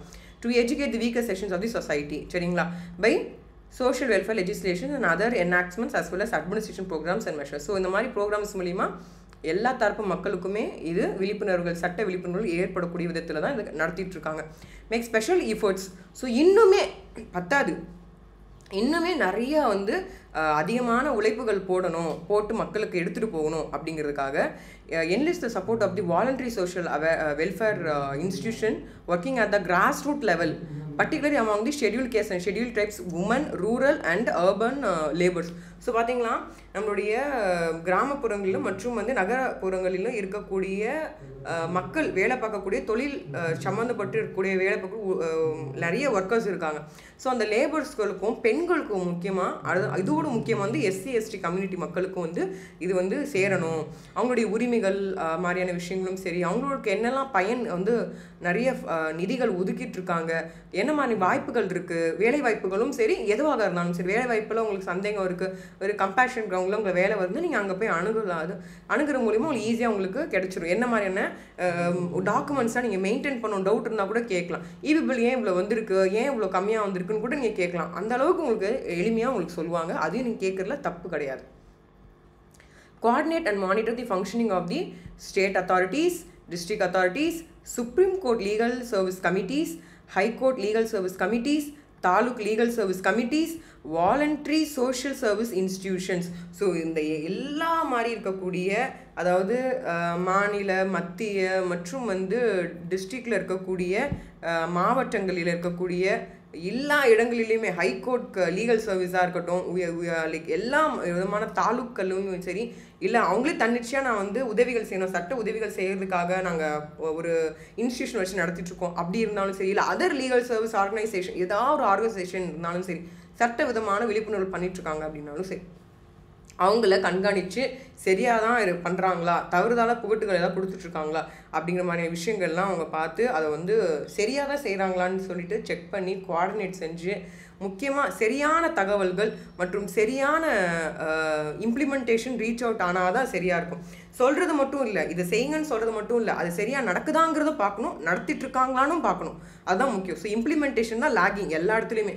ஸோ இம்ப்ளிமெண்டேஷனில் ப்ராப்பராக இருக்கா, அந்த ப்ரோக்ராம் நடத்துகிறாங்களா அப்படிங்கிற மாதிரியான விஷயங்களையுமே செய்யணுமே. இந்த மாதிரி வந்து A to N வரைக்கும் என்ன சொல்லியிருக்காங்கன்னா, டோட்டலாக இத்தனை பாயிண்ட்ஸுமே சென்ட்ரல் அத்தாரிட்டியோட ஃபங்க்ஷன்ஸ் அப்படின்னு சொல்லிட்டு செக்ஷன் 4ல் சொல்லியிருக்காங்க. சரிங்களா? அடுத்து முக்கியமானது பார்த்துருவோம். ஸோ இது அடுத்தடுத்து பார்த்தீங்கன்னா இப்போது நம்ம ஸ்டேட் லீகல் சர்வீஸ் அத்தாரிட்டி எப்படி அமைக்கணும் அப்படிங்கிற மாதிரி சொல்லியிருப்பாங்க. இந்த ஸ்டேட் லெவலில் பார்த்தீங்கன்னா நம்ம சீஃப் ஜஸ்டிஸ் ஆஃப் ஹைகோர்ட்டில் இருக்காங்களா, அவங்க தான் வந்து பேட்ரான் இன் சீஃபாக இருப்பாங்க. அதாவது நான் ஓய்வு பெற்ற நீதிபதியோ அல்லது லைக் நீதிமன்றங்களில் வேலை பார்த்து கொண்டு இருக்கக்கூடிய நீதி அரசர்களும் சரி, அவங்க வந்து நம்மளுடைய பர்டிகுலர்லி ஹைகோர்ட்டில் இருக்கக்கூடிய சீஃப் ஜஸ்டிஸோடைய ஆலோசனை அடிப்படையில் கவர்னர் மூலியமாக நாமினேட் பண்ணி இவங்க எக்ஸிக்யூட்டிவ் சேர்பர்சனாக ஆகலாம். சரிங்களா? லைக் அகைன் வந்து அதர் மெம்பர்ஸ் எப்படி நாமினேட் பண்ணுறாங்கன்னா அவங்களுடைய எக்ஸ்பீரியன்ஸ் அண்ட் குவாலிஃபிகேஷன்ஸ் வச்சு ஸ்டேட் கவர்மெண்ட் ஏதாவது அந்த நேரத்தில் ஏதாவது திருத்தங்கள் ஏதாவது சொல்லியிருந்தாங்கன்னா அது உட்பட்டு அவங்க இருக்கும்போது எந்த ஒரு வழக்கும் எந்த ஒரு பிரச்சனைகளும் இல்லாமல் ரொம்ப நேர்மையான நபராக இருந்திருக்கும் பட்சத்தில் சீஃப் ஜஸ்டிஸ் ஆஃப் ஹைகோர்ட்டோடைய கன்சல்டேஷனோட கவர்மெண்ட்டோட கலந்துரை செய்து அதர் மெம்பர்ஸை வைப்பாங்க. சரிங்களா? அண்ட் நம்ம இன்னும் ஒரு முக்கியமான ஒரு இடத்துக்கு போயிடுவோம். ஸ்டேட் அத்தாரிட்டியோட ஃபங்க்ஷன்ஸ் அப்படிங்கிறது வந்து 7ல் சொல்லியிருக்காங்க. இதுவும் கிட்டத்தட்ட ஒரே மாதிரி தான். லைக் இந்த சட்டப்பூர்வமாக இருக்கக்கூடிய இந்த விஷயங்களை வந்து இந்த தொண்டு வந்து யாருக்கு வந்து அதிகமாக சூட்டபுளாக இருக்கோ அவங்களுக்கு ரீச் அவுட் பண்ணணும், இந்த சட்டம் எடுத்துகிட்டு போகணும், அப்போ தான் இந்த சட்டத்துக்கு முழு உயிர் கிடைக்கும் அப்படிங்கிற மாதிரியான விஷயங்களை 7 சொல்லியிருப்பாங்க. அண்ட் வந்து லோக் அதாலத்தை வந்து நடத்தணும், இன்க்ளூடிங் லோக் அதாலத்ஸ் ஃபார் ஹைகோர்ட் கேசஸாக இருந்தாலும் சரி அதையும் நீங்கள் கண்டக்ட் பண்ணணும், அது பெர்ஃபார்ம் பண்ணணும், அதுதான் உங்களுடைய ஃபங்க்ஷன்ஸ் அப்படின்னு சொல்கிறாங்க. undergo the preventive and strategic legal aid programs. So நான் சொல்வேன் இல்லைங்க, ப்ரிவென்ஷன் ப்ரிகாஷன்ஸ் இந்த மாதிரியான மெஷர்ஸ் ரொம்ப முக்கியம். அதே தான் இவங்களும் சொல்கிறாங்க. இந்த மாதிரி முதல் கட்ட நடவடிக்கைகளை எடுப்பதற்காக மாதிரியான விஷயங்களில் சட்ட விழிப்புணர்வுக்கு நீங்கள் பண்ணும் பட்சத்தில் அந்த மாதிரியான ப்ரோக்ராம்ஸ் எடுத்துகிட்டு போங்க அப்படின்னு சொல்கிறாங்க.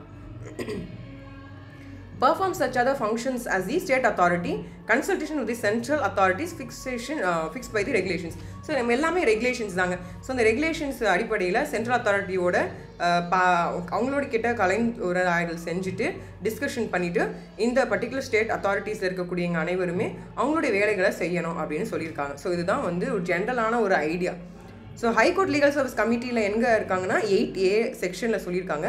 இங்கே யார் இருப்பாங்க அப்படின்னா, இந்த கமிட்டி யார் செய்கிறாங்க அப்படின்னா high court legal service committee for every high court. So high court எங்கெல்லாம் இருக்கோ, ஆல்ரெடி 25 ஹைகோர்ட்ஸ் இருக்குது, அது யூனிட் டெரிட்டரிஸ் ஜாயின் பண்ணியிருக்குன்னு சொல்லியிருக்கோம். ஸோ இங்கே எல்லாமே கமிட்டிஸ் இருக்குது, எல்லா இடத்துலையுமே இருக்குது. ஸோ அவங்க மூலியமாக உங்களோட விஷயங்களை வச்சு இந்த கமிட்டி மெம்பர்ஸை செய்கிறாங்க. அவங்க எப்படி பெர்ஃபார்ம் பண்ணணும், அவங்களுடைய பவர்ஸ் என்ன, அவங்க ரெகுலேஷன்ஸ் எப்படி மாதிரியான விஷயங்கள் வந்து அவங்களுக்கு சட்டங்கள் டிட்டர்மைன் பண்ணுறாங்க அப்படின்னு சொல்லிங்கிற மாதிரியான விஷயங்கள் எல்லாமே இதை கொடுத்துருப்பாங்க.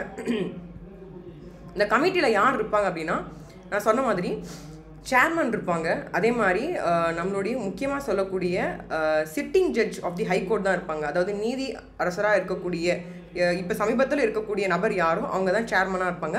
அதர் மெம்பர்ஸ் வந்து அவங்களுக்கு தேவையான எக்ஸ்பீரியன்ஸ் அண்ட் குவாலிஃபிகேஷன்ஸ் இருந்ததுன்னா அவங்களும் ஸ்டேட் அத்தாரிட்டியில் டிட்டர்மைன் பண்ணி பட்சத்தில் இருக்கும்போது அவங்க மெம்பர்ஸாக இருப்பாங்க. சரிங்களா? அந்த மெம்பர்ஸாக இருக்கவங்க எல்லாருமே சீஃப் ஜஸ்டிஸ் ஆஃப் தி ஹைகோர்ட்டில் அவங்க நாமினேட் பண்ண நபர்களாக தான் இருக்கணும். அவங்க சொல்லி அவங்களுடைய ஒரு நல்ல ஒப்பீனியன் இருக்கும் பட்சத்தில் தான் அவங்கள நியமனம் செய்வாங்க. So chief justice of the high court shall appoint a secretary to the committee. So இந்த கமிட்டிக்கு தேவையான செக்ரட்டரியும் வந்து நம்ம சீஃப் ஜஸ்டிஸ் ஆஃப் ஹைகோர்ட் அவர்கள் தான் வந்து நியமனம் செய்வாங்க அப்படிங்கிறது உறுதி செய்யுது இந்த பர்டிகுலர் செக்ஷன். ஸோ இவங்களுடைய எவ்வளோ நாள் terms of office and conditions இது மாதிரியான விஷயங்களில் and members of the secretary of the committee determine by the regulation of state authority தான் அதெல்லாமே முடிவு செய்வாங்க. எத்தனை ஆஃபீஸ் டேர்ம் ஆஃபீஸ் எவ்வளோ கண்டிஷன்ஸ் இந்த மாதிரியான விஷயங்கள் எல்லாமே சொல்லியிருப்பாங்க. இவங்களுடைய மெம்பர்ஸோட ஒர்க்கெல்லாம் சரியாக பண்ணுறாங்களா அதே மாதிரியான விஷயங்கள்லாம் இந்த கமிட்டி மூலயமா ஆஃபீஸர்ஸ் அண்ட் எம்ப்ளாயீஸ் எல்லாருமே ப்ரிஸ்கிரைப் பண்ணுவாங்க. அதன் அடிப்படையில் தான் எல்லா நம்பர்ஸுமே வந்து வேலைகளில் அந்த பொறுப்புகளுக்கு வருவாங்க. இவங்களுடைய சேலரி அண்ட் அலவன்சஸ் எல்லாமே வந்து இந்த கண்டிஷன்ஸ் ஆஃப் சர்வீசஸ் எல்லாமே வந்து ஸ்டேட் கவர்மெண்ட் ஓட ப்ரிஸ்கிரிப்ஷனில் நம்மளுடைய consultation with chief justice of high court உடைய அவங்களுடைய ஒப்பீனியனில் கன்சல்டேஷனில் தான் இந்த பர்டிகுலர் ஆஃபீஸர்ஸ் அண்ட் எம்ப்ளாயீஸோட சேலரிஸ் அண்ட் அலவன்சஸை ஃபிக்ஸ் பண்ணுவாங்க. சரிங்களா? இப்போ டிஸ்ட்ரிக்ட் லீகல் சர்வீஸ் அத்தாரிட்டியில் என்ன பண்ணுறாங்க, டிஸ்ட்ரிக்ட்னா என்ன நான் ஆல்ரெடி சொன்ன மாதிரி மாவட்டங்களில் இருக்கக்கூடிய இதை சட்டப்பூர்வமாக இருக்கக்கூடிய உதவிகள் செய்யக்கூடிய அதிகாரிகளுக்கான செக்ஷன் வந்து செக்ஷன் 9. ஸோ இந்த state government shall in consultation with chief justice of the high court. So ஹைகோர்ட்டில் இருக்கக்கூடிய சீஃப் ஜஸ்டிஸ் அவர்களுடைய ஆலோசனை அடிப்படையில் ஸ்டேட் கவர்மெண்ட் என்ன பண்ணலாம் அப்படின்னா ஒரு டிஸ்ட்ரிக்ட் லீகல் சர்வீஸ் அத்தாரிட்டின்னு ஒரு சொல்லக்கூடிய ஒரு அமைப்பை அமைக்கலாம் ஃபார் எவ்ரி டிஸ்ட்ரிக்ட். ஒவ்வொரு மாவட்டங்களுக்குமே இருக்குது, நீங்கள் தெரிஞ்சுக்கோங்க, ஒவ்வொரு மாவட்டங்கள்லையும் இருக்குது. நீங்கள் அணுகி அவங்களுடைய முழுமையாக இருக்கக்கூடிய அவங்களுடைய அந்த கேம்ப் மூலிமா, அந்த எய்ட் மூலிமா அந்த ஆஃபீஸில் போயிட்டு கேட்டு நீங்கள் தெரிஞ்சுக்கோங்க. உங்களுக்கு தேவையான சட்ட ஆலோசனைகளை கேட்டு தெரிஞ்சுக்கலாம். ஸோ டிஸ்ட்ரிக்ட் அத்தாரிட்டியில் யார் இருப்பாங்கன்னா டிஸ்ட்ரிக்ட் ஜட்ஜு தான் இருப்பாங்க. சேர்மனாக யார் இருக்க போகிறாங்க? இந்த பர்டிகுலர் டிஸ்ட்ரிக்ட் ஜட்ஜ் இருப்பாங்க. மதுரையில் இப்போ யாராவது இருக்காங்கன்னா அங்கே இருக்கக்கூடிய டிஸ்ட்ரிக்ட் ஜட்ஜஸ் தான் அங்கே சேர்மனாக இருப்பாங்க. Such number or other members possessing experience qualification இருக்கும் பட்சத்தில் ஸ்டேட் கவர்மெண்ட்டோடைய ப்ரிஸ்கிரிப்ஷன் அடிப்படையில் கவர்மெண்ட்டோட to be nominated by the government in consultation with the Chief Justice of High Court ஓட நாமினேஷனில் வச்சு தான் கவர்மெண்ட் மூலியமாக தான் அந்த அதர் மெம்பர்ஸையும் வைப்பாங்க.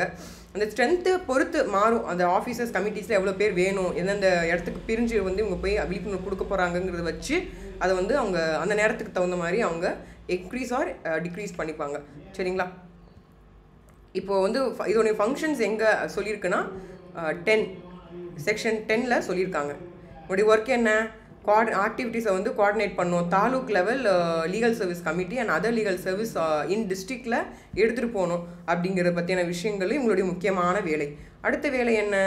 லோக் அதாலத்து டிஸ்ட்ரிக்டுக்குள்ளே லோக் அதாலத்தை ஆர்கனைஸ் பண்ணி நடத்தணும் அப்படிங்கிறது இவங்களுடைய முக்கியமான வேலை. அடுத்து என்ன? Perform other such functions of the state authority fix by regulations. So மாற்றங்கள் ஏற்படுது. இப்போ கோவிட் ஏதோ ஒரு விழிப்புணர்வுகள் இருக்குது, அப்போ அதை பற்றினா ஏதாவது விழிப்புணர்வு வேணும் அப்படின்னாலும் இவங்க அதுக்கான உடனடி நடவடிக்கை எடுத்துகிட்டு இருந்தாங்க இல்லையா? ஸோ அதே மாதிரியான விஷயங்களில் இமீடியட்டாக எமர்ஜென்சினா என்ன பண்ணணும், அந்த மாதிரியான விஷயங்களுக்குமே ரெகுலேஷன்ஸ் வந்துச்சுன்னா அதை மாதிரியான விஷயங்களை எடுத்துக்கொண்டு அது தேவையான விஷயங்களை பெர்ஃபார்மன்ஸ் பண்ணுவாங்க. ஸோ இதுதாங்க ரொம்ப பேசிக்காக தெரிஞ்சுக்கணும். இப்போ வந்து தாலுக் லீகல் சர்வீஸ் கமிட்டி வந்து செக்ஷன் 11A சொல்லியிருக்காங்க. இதில் யார் இருக்காங்க அப்படின்னா may constitute committee called taluk legal service committee for each. தாலுக்லேயும் இருப்பாங்க, மண்டலில் இருப்பாங்க, இல்லை group of taluks or group of மண்டல்ஸில் வந்து இந்த பர்டிகுலர் தாலுக் லீகல் சர்வீஸ் கமிட்டியும் இருக்குது. ஸோ இவங்களுடைய வேலை என்ன அப்படின்னா, இல்லை யார் இருப்பாங்க அப்படின்னா சீனியர் மோஸ்ட் ஜுடிஷியல் ஆஃபீஸர், ஒரு லைக் ரொம்ப அதிகமான அதாவது சீனியாரிட்டியில் ஒரு சீனியராக இருக்கக்கூடிய ஒரு ஜுடிஷியல் ஆஃபீஸர் வந்து என்ன பண்ணுவாங்கன்னா இந்த கமிட்டியை வந்து வச்சு நடத்தக்கூடிய ஒரு நபராக இருப்பாங்க. அவங்கள வந்து எக்ஸ் அஃபீஷியோ சேர்மன் அப்படின்னு சொல்லுவாங்க. சச் அதர் மெம்பர்ஸ் மற்ற நபர்களை எப்படி பண்ணுறாங்கன்னா அவங்களுடைய அனுபவம் மற்றும் அவருடைய படிப்பினுடைய குவாலிஃபிகேஷன் வச்சு ஸ்டேட் கவர்மெண்ட்டோடைய ப்ரிஸ்கிரிப்ஷன் மூலியமாக government and chief justice of ஹைகோர்ட்டோடைய அணுகுமுறையில் அவங்களுடைய நாமினேஷன் கன்சல்டேஷனில் வச்சு தான் அதர் மெம்பர்ஸுமே அவங்க அப்பாயிண்ட் பண்ணுவாங்க. ஸோ இது மாதிரியான ஜென்ரல் இஷ்யூ அதே தான் வந்துக்கிட்டே இருக்கும். இவங்களுடைய ஃபங்க்ஷன்ஸ் என்ன 11B சொல்லியிருக்காங்க செக்ஷனில். கோஆர்டினேட் பண்ணணும், எல்லா தாலுக்குலேயுமே அவங்க கோஆர்டினேட் செஞ்சு ஆக்டிவிட்டீஸை கண்டக்ட் பண்ணணும். அதே மாதிரி தாலுக்குள்ளே வந்து என்ன பண்ணணும்னா லோக் அதாலத்தை வந்து கண்டக்ட் பண்ணணும்.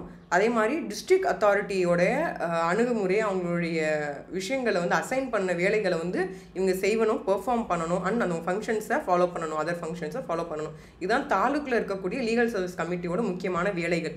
இப்போது இந்த சாப்டர் 4 பார்த்துருவோம், இதோடு நம்ம முடிச்சுக்கலாம். ஸோ சாப்டர் 4ல் செக்ஷன் 12 அண்ட் செக்ஷன் 13 ரொம்ப முக்கியம். ஆனால் அவார்ட்ஸ் ஒரு விஷயம் இருக்குது, அதை நம்ம பார்த்துருவோம், அப்போ தான் உங்களுக்கு புரியும், கிளாரிட்டி கிடைக்கும்.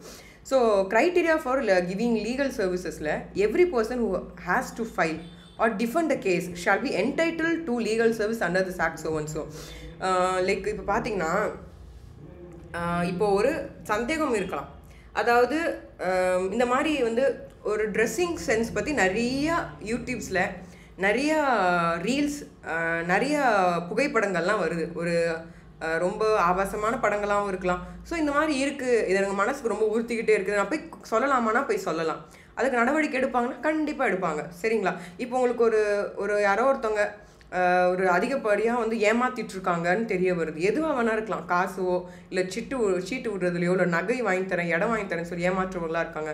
இவங்க இப்படியே பண்ணிகிட்டே இருக்காங்களா, இது சரிதான், உங்களுக்கு சரியோ தப்பாக கூட உங்களுக்கு டவுட்டாக இருக்கலாம், இப்போ கேட்கலாம் இவங்க இந்த மாதிரி பண்ணிகிட்டு இருக்காங்க, இது சரியா தப்பா, சட்டம் வந்து இதை வந்து என்ன சொல்லுது அப்படின்னு நீங்கள் கேட்டு தெரிஞ்சுக்கலாம். சரிங்களா? அது தப்பா சரியா உங்களுக்கு விஷயம் கன்ஃபியூஷனாக இருக்கா, அதையும் நீங்கள் கேட்டு தெரிஞ்சுக்கலாம். சரிங்களா?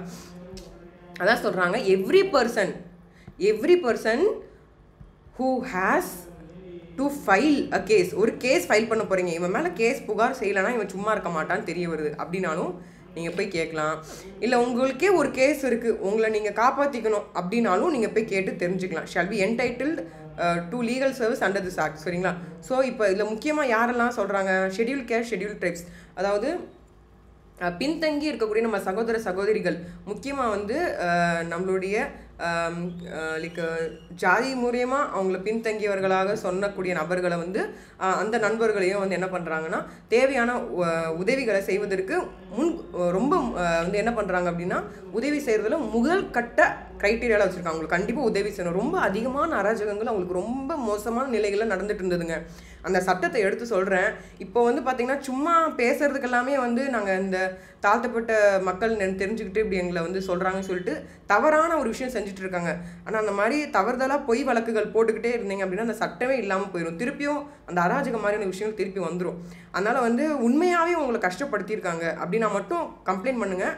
நீங்கள் வந்து நிறைய பேர் பார்த்தீங்கன்னா இன்னும் ஒரு சில விஷயங்கள்லாம் சொல்கிறேன். So schedule caste and schedule ட்ரைப்ஸ்னு சொல்லக்கூடிய மக்களுக்கான இருக்கக்கூடிய நபர்களுக்கு முக்கியத்துவங்கள் தராங்க. அடுத்த விதமாக, அதாவது victims of trafficking human beings, அதாவது கடத்தப்படக்கூடிய பெண்களோ ஆண்களோ யாராக இருந்தாலும் குழந்தைகளாக இருந்தாலும் பட்சத்தில் இல்லை வந்து பிச்சை எடுக்கக்கூடிய ஒரு நபர்களாக இருந்தாலும் சரி, ஆர்டிகல் 23 ஆஃப் தி கான்ஸ்டியூஷன் சொல்லியிருக்கும் அடிப்படையில் இருக்கவங்களுக்கும் முன்னுரிமை தந்து எடுத்து இலவசமாக தேவையான கருத்துக்களையும் மற்றும் உதவிகளை செய்கிறாங்க.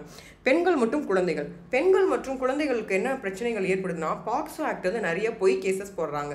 என்ன மாதிரி வேலையை காப்பாற்றுறதுக்காக ஒரு பொய் கேஸ் போடுறாங்க. இவன் தப்பானவன், என் பிள்ளைகிட்ட தப்பாக நடந்துக்கிட்டான் அப்படின்னு சொல்லிட்டு வேலையிலேருந்து நிறுத்தக்கூடிய ஒரு கண்டென்ட்டை கொண்டு வரணுங்களுக்காக குழந்தை அப்பா அம்மா சொல்கிறதான் கேட்கும். அந்த மாதிரி மிஸ்பிஹேவ் பண்ணாங்க அப்படின்னு சொல்லிட்டு பொய் வழக்குகளை போடக்கூடிய பெற்றவர்கள்லாம் இருக்காங்க.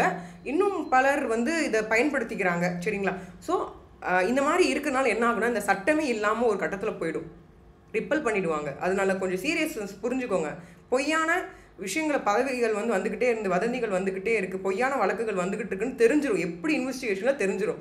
அப்படி தெரியும் பட்சத்தில் என்ன பண்ணுவாங்கன்னா உடனடியான நடவடிக்கையாக அந்த சட்டத்தையே நீக்கிடுவாங்க. அந்த சட்டமே இல்லைன்னா நீங்கள் என்ன பண்ண போகிறீங்க? சட்டம் கொண்டு வரது எவ்வளோ கஷ்டம், போராடுறோம் அந்த சட்டம் கொண்டு வாங்கன்னு சொல்லிட்டு பாலங்களை பேசி பில்லாகி ஆக்ட் ஆகி வரதே ஒரு மிகப்பெரிய ஒரு அசன்ட் ஆஃப் தி பிரசிடென்ட் ஆகிட்டு தான் வருது. அது வந்து வரும் பட்சத்தில் நம்ம வந்து உண்மையாக இருக்கும்போது அந்த கம்ப்ளைண்ட் பண்ணணும். பொய்யா இருந்தால் நம்ம சொல்லக்கூடாது. பட் ஏற்படுது, பெண்கள் மத்தியில் நிறைய ஏற்படுது. சும்மா வீடுகளிலே பயமுடுத்துறது. நான் வந்து நீங்கள் வந்து என்கிட்ட லைக் வரதட்சணை கேட்டீங்கன்னு சொல்லி உங்கள் மேலே நான் புகார் கொடுத்துருவேன் பார்த்துக்கோ, அந்த பயம் இருக்கா உனக்கு அப்படின்னு கேட்குறதா இருக்கட்டும். இல்லை கல்யாணம் கல்யாணத்துக்கு முன்னாடி சொல்லியிருப்பாங்க, எனக்கு இது சமைக்க தெரியும், எனக்கு நான் வந்து நல்லா பொண்ணு, நான் தண்ணி அடிக்க மாட்டேன், சிகரெட் அடிக்க மாட்டேன், நான் பசங்க கூடலாம் பேசினதே இல்லை, பசங்க கூட பழக்கமே இல்லை. ஆனால் கல்யாணம் பண்ணி வந்ததுக்கப்புறம் நான் அப்படி தான் பேசுவேன், அதுக்கு முன்னாடி பேசுறது தான் இருந்தேன். ஆமாம், நான் கல்யாணம் பண்ணிக்கிட்டேன், இப்போ முடிஞ்சு போச்சு எல்லாமே, நான் அப்படி தான் பண்ணுவேன், முடிஞ்சு அட்ஜஸ்ட் பண்ணி இருலாம், உன் மேலே வந்து வரதட்சணை குடும்பம் பண்ணுறேன்னு சொல்லிடுவேன். என்னை வந்து அடிக்கிறேன்னு நானே கிழிச்சிட்டு துணியை கிழிச்சிட்டு நான் போயிட்டு கம்ப்ளைண்ட் பண்ணணும்னு மிரட்டக்கூடிய பெண்களுமே இருக்காங்க. ஸோ இந்த மாதிரி இருந்தால் என்ன ஆகும் அப்படின்னா, அதுக்காக இருக்கக்கூடிய சட்டங்களை வந்து கடுமையாக்கப்படுறது மட்டும் இல்லாமல் அந்த சட்டங்களை நீக்கிடுவாங்க. அப்போது எல்லா பெண்களுமே பாதிக்கப்படுவாங்க. ஸோ இந்த மாதிரி தேவையில்லாத இடங்களெல்லாம் வந்து ஒரு விளையாட்டுக்கு கூட வந்து நான் இதை யூஸ் பண்ணி உங்களை நான் மிரட்டுவேன், இந்த மாதிரி உங்களுக்கு பொய் புகார் கொடுப்பேன், ஏன்னா பொய் புகார் கொடுப்பேனே சொல்லி தெருக்களில் கூட நின்று சண்டை போடுறாங்க. நான் இந்த மாதிரி உங்க மேலே புகார் கொடுத்துரும் பார்த்துக்கோ, அந்த பயம் இருக்கணும் அப்படின்னு சொல்லிலாம் பெண்கள் வந்து பயமுடுத்துறாங்க. அதெல்லாம் ரொம்ப மோசமான விஷயம். இந்த மாதிரிலாம் செய்யக்கூடாது. பட் பெண்கள் வந்து ஓவர் அட்வான்டேஜ் எடுத்துக்கிறாங்க. அண்ட் அகெயின் பார்த்தீங்க அப்படின்னா பர்சன்ஸ் வித் டிசபிலிட்டி, அதே டிசபிலிட்டிகளையும் ஒரு சில பேர் இருக்காங்க. அதாவது இந்த உதவிகள்லாம் எதுக்கு செய்கிறாங்கன்னா, ரொம்ப அதிகமாக பாதிக்கப்படுறோம், நம்ம குடும்பத்தில் முதல்ல என்ன பண்ணுறாங்கன்னா தள்ளி வைக்கிறாங்க, குடும்பத்திலே பிரித்து பார்க்குறாங்க. அந்த மாதிரியான விஷயங்கள் போய் ஒரு ஒத்துமை, ஒரு அன்பு பாசமான ஒரு அரவணைப்பு இருக்கணும். ஜாயின்ட் ஃபேமிலி இருக்கிற வரைக்கும் வேறு. நம்ம நியூட்ரல் ஃபேமிலிக்கு வந்ததுக்கப்புறமா ஒருத்தவங்க திட்டாங்கன்னா வேறு யார்ட்டையுமே பேசுறதுக்கு பேச்சுவார்த்தை கொடுக்குறது கூட யாரும் இல்லாத சூழ்நிலை.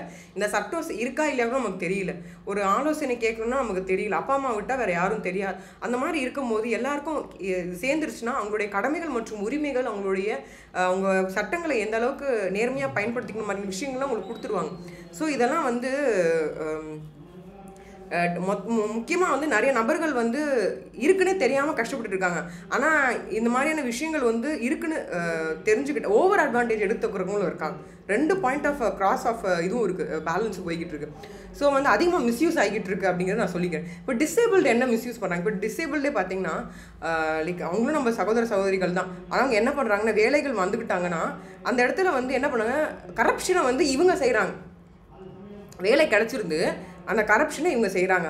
இது வந்து நம்ம எப்பயுமே தெரியாமல் நம்ம மேலோட்டமாக எந்த இதுவும் சொல்ல மாட்டோம், புகாரை சொல்ல மாட்டோம், ஆனால் செய்கிறாங்க. ஃபார் எக்ஸாம்பிள் பார்த்தீங்க அப்படின்னா, இப்போ வந்து மானியம் வந்து தராங்க, சரிங்களா? என்ன மாதிரி மானியங்கள், அதாவது வயது முதிர்ந்தவர்களுக்கோ இல்லை வந்து ஊனமுற்றவர்களுக்கோவே கூட பார்த்தீங்கன்னா காசு 1000 ரூபாய் இல்லை 2000 ரூபாய் இந்த மாதிரியான விஷயங்கள்லாம் ஸ்கீம்ஸ் எல்லாம் கொடுக்கறதுக்கு ஒரு அமைப்புகள்லாம் இருக்குது, அவங்க கொடுக்குறாங்க. அந்த இடங்களிலுமே ஊனமுற்றவர்கள் வேலை பார்க்குறாங்க. ஆனால் அந்த ஊனமுற்றவர்கள் என்ன பண்ணுறாங்க, அந்த 1000 ரூபாயிலே 100 ரூபாய் 200 ரூபாய் வாங்கிக்கிறாங்க. இல்லை அப்படின்னா அந்த சின்ன சின்ன வியாபாரம் தானே பண்ணுறாங்க பெண்கள். அவங்கக்கிட்ட உன்னுடைய கூடையில் இருக்கிறதெல்லாம் கொடுத்துட்டு போ, இப்போ விசேஷம் வந்ததில்ல, எனக்கு ஒரு 50 ரூபா கொடு, எனக்கு ஒரு 10 ரூபா கொடுத்துட்டு போ, எனக்கு நீ வெள்ளரி பிஞ்சு விற்றனா 5 வெள்ளரி பிஞ்சு வச்சுட்டு போ, நீ வந்து புளியா மரத்தில் வந்து புளி வந்து வாங்கி கொடுத்துட்ருக்கு அப்படின்னா புளியை கொடுத்துட்டு போ, தக்காளி வியாபாரம் பண்ணுறேன்னா எனக்கு தக்காளியை கொடுத்துட்டு போ, இப்படிங்கிற மாதிரியான விஷயங்கள்லாம் செய்கிறாங்கன்னு நிறைய கேள்விப்பட்டுட்ருக்கேன் இப்போலாம் ரீசெண்ட் டைம்ஸில். அதனால் நம்ம வந்து எதுக்காக வந்து எல்லா தரப்பு மக்களுமே வந்து வேலைக்கு சரிசமமாக வந்து வரோம் அப்படின்னா, நம்மளை கான்ஸ்டியூஷன் அரசியலமைப்பு சட்டம் நமக்கான முழு ஃப்ரீடம் வந்து கொடுத்துருக்கு. நமக்கு வந்து ஒரு ஃப்ரீடம் இந்த மீன்ஸ் எல்லாருமே நல்லா ஹாப்பியாக இருக்கணுங்கிறதுக்காக கொடுத்துருக்காங்க. அதை வந்து நம்ம ஒரு வேலை கிடைக்குமான்னு நினைக்கிற இடத்துல ஏக்கத்தில் நமக்கு ஒரு வேலை கிடைக்குது. அதுவும் நம்ம ஊனமுற்றவர்களாக இருக்கும் பட்சத்தில் நம்ம அந்த ஒரு வேலையை நம்ம வரும்போது நம்ம அந்த பொறுப்பாக இருந்து நம்ம செய்யணுமே தவிர, அந்த பொறுப்பு இல்லாமல் இல்லை வந்து அதை நம்ம பயன்படுத்திக்கிட்டு நம்ம என்ன பண்ணக்கூடாது, நம்மக்கிட்ட வந்து வாங்கிட்டு போகிறவங்களே 1000 ரூபாய் 2000 ரூபாய் தான் வாங்குறாங்க. அதை வச்சு தான் பொழப்பு நடத்துவாங்க. ஏன்னா பிள்ளைங்க வந்து பார்த்துக்கிறது கிடையாது. ஏன்னா ஃபாரினில் போய் செட்டில் ஆகிட்டு ரோட்டை விட்டுட்டு போயிடுதுங்க, சரிங்களா? ஏன்னா அவங்க ஒழுங்காக படிக்கலை. நான் ஆல்ரெடி சொல்லியிருக்கேன், ஒழுங்காக படிக்கிறதில்ல, புரிஞ்சு படிக்கிறது இல்லை. அதனால அவங்க என்ன பண்ணுறாங்க அப்படின்னா, அவங்க செய்யக்கூடாத விஷயங்கள்லாம் செய்கிறாங்க. கேட்டால் படிப்பு சரியில்லைன்னு சொல்லி படிப்பு மேலேயே பழிய போட்டுறாங்க. ஸோ பொறுப்பில்லாத ஆண் பிள்ளையோ பெண் பிள்ளையோ யாராக இருந்தாலும் சரி, அவங்க வந்து ஊனமுற்றவராக பெற்றவங்களே இருந்தாலும் விட்டுட்டு போயிடுறாங்க. அந்த ஊனமுற்றவர்களே வந்து ஒரு 1000 ரூபாய் வாங்கி ஒரு 2000 ரூபாய் வாங்கி பொழப்பு நடத்துறதுக்கு வராங்க. அதாவது மானியம் கொடுக்குறாங்கன்னு சொல்லி வாங்க வராங்க. அங்கே இருக்கவங்க ஒரு ஊனமுற்றவங்களே என்ன பண்ணுறாங்க அப்படின்னா, இந்த ஊனமுற்றவங்ககிட்டே காசு வாங்கிக்கிறாங்க. இப்படி நடக்குது. ஸோ இது நம்ம வந்து இந்த மாதிரியான விஷயங்கள்லாம் நீங்கள் எங்கே அட்ரஸ் பண்ணலாம் அப்படின்னா, இந்த மாதிரியான சபைகளில் இந்த மாதிரியான கேம்புகளில் நீங்கள் போய் கம்ப்ளைண்ட் பண்ணிட்டு வரலாம், சரிங்களா? ஸோ வந்து என்ன ma'am, both negative and positive ரெண்டுமே சொல்லணும், அதுக்காக தான் நான் சொல்கிறேன். ஸோ இந்த சட்டத்தின் அடிப்படையில் நீங்கள் ஊனமுற்றவர்களாகவே இருந்தாலும் உங்களுக்கு ஊனமுற்றவர் ஒருத்தர் வந்து உங்களை கஷ்டப்படுத்துறாரு அப்படின்னா நீங்கள் சொல்லலாம், சரிங்களா? அவங்களும் நீங்கள் கம்ப்ளைண்ட் பண்ணலாம். இந்த மாதிரி செய்கிறாங்க, நான் என்ன பண்ணுறது எனக்கு தெரியல, என்னை வந்து என்கிட்ட நானே 1000 ரூபாய் வாங்குறேன், இல்லை 200 ரூபாய் இல்லை 100 ரூபாய் இல்லை 10 ரூபாய் இல்லை நான் வாங்கி விற்கிற அந்த பேனாவோட 4 பேனா கேட்குறாங்க அப்படின்னா கூட நீங்கள் சொல்லலாம். அப்போ அவங்க உடனடியாக நடவடிக்கை எடுக்கிறதுக்கான விஷயங்களை அவங்க யோசிப்பாங்க. உங்களுக்கு தேவையான அமௌண்ட் வந்து வேறு யாராவது மூலிமா வரக்கூடிய ஒரு லைக் ரெடி பண்ணுவாங்க. இவங்க தான் அந்த மாதிரி தவறு செய்கிறாங்க, வேறு யாராவது தவறு செய்யாத ஒரு நபர்கள் நியமனம் செய்யலாம், இல்லை இந்த மாதிரி தவறு நடக்காமல் இருக்கிறதுக்கான ஸ்டெப்ஸ் எடுப்பாங்க. ஸோ இதெல்லாம் நீங்கள் தெரிஞ்சுக்கோங்க. அடுத்த persons under the circumstances under privilege under reserved being a victim of the mass disaster, ethnic violence, caste atrocity, flood, drought, earthquake, industrial disaster. சரி, மாஸ் டிசாஸ்டர்னா அவங்க எல்லாருக்கும் தெரியும்.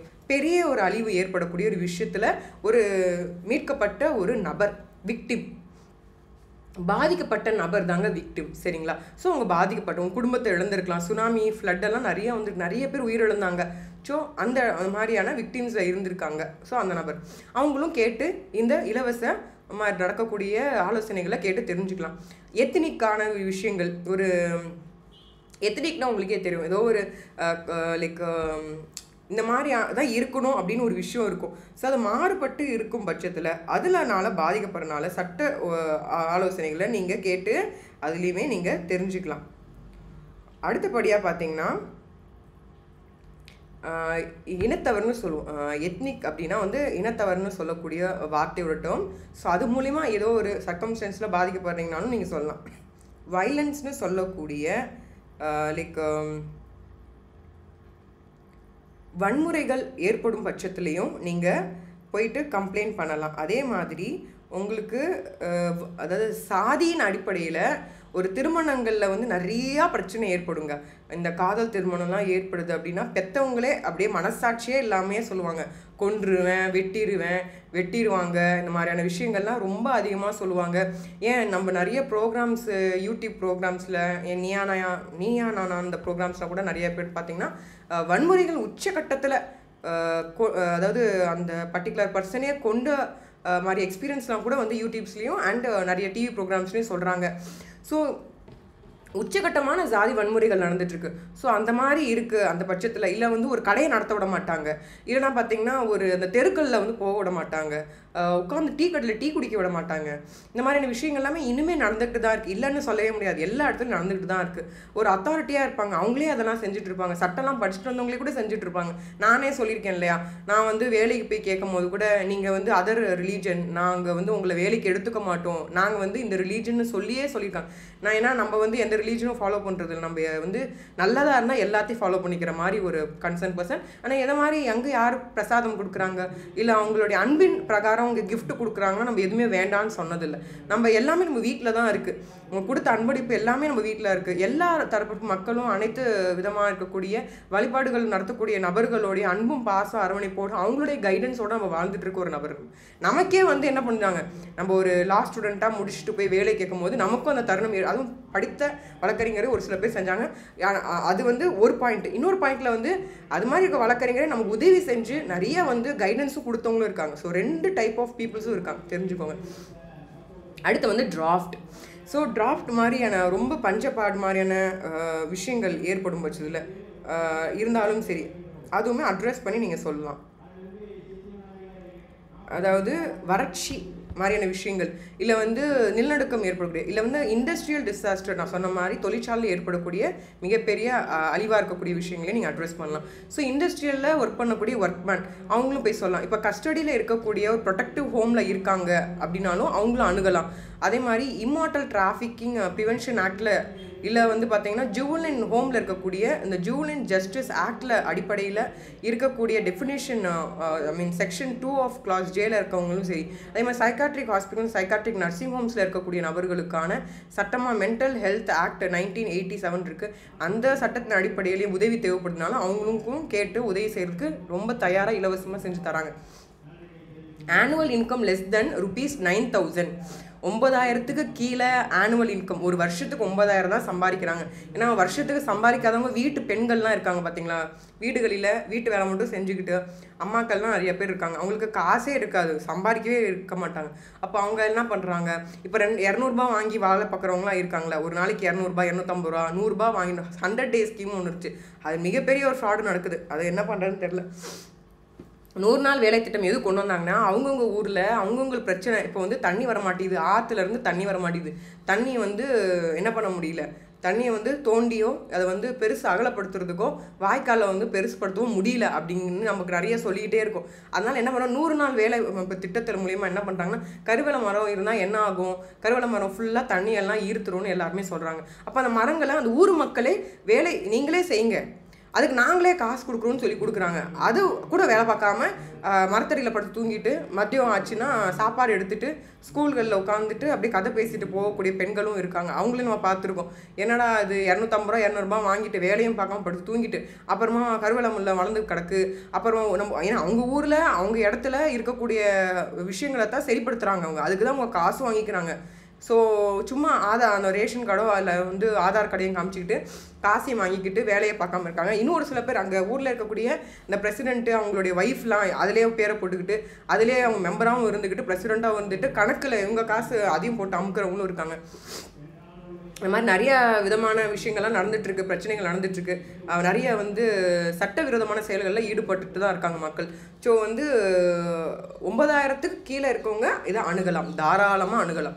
And other such higher amount as maybe prescribe state government சொல்லியிருக்கோம், இவ்வளோ தூரம் சம்பாதிக்கிறவங்க வரைக்கும் கேட்கலாம் அப்படின்னாலும் போய் கேட்கலாம், அணுகலாம். If the case is before a court other than the supreme court, supreme கோர்ட்டை தவிர்த்து இது எந்த கோர்ட்டில் இருந்தாலும் போய் அணுகி நீங்கள் கேட்டு சந்தேகங்களை கேட்டு தெரிஞ்சுக்கலாம்.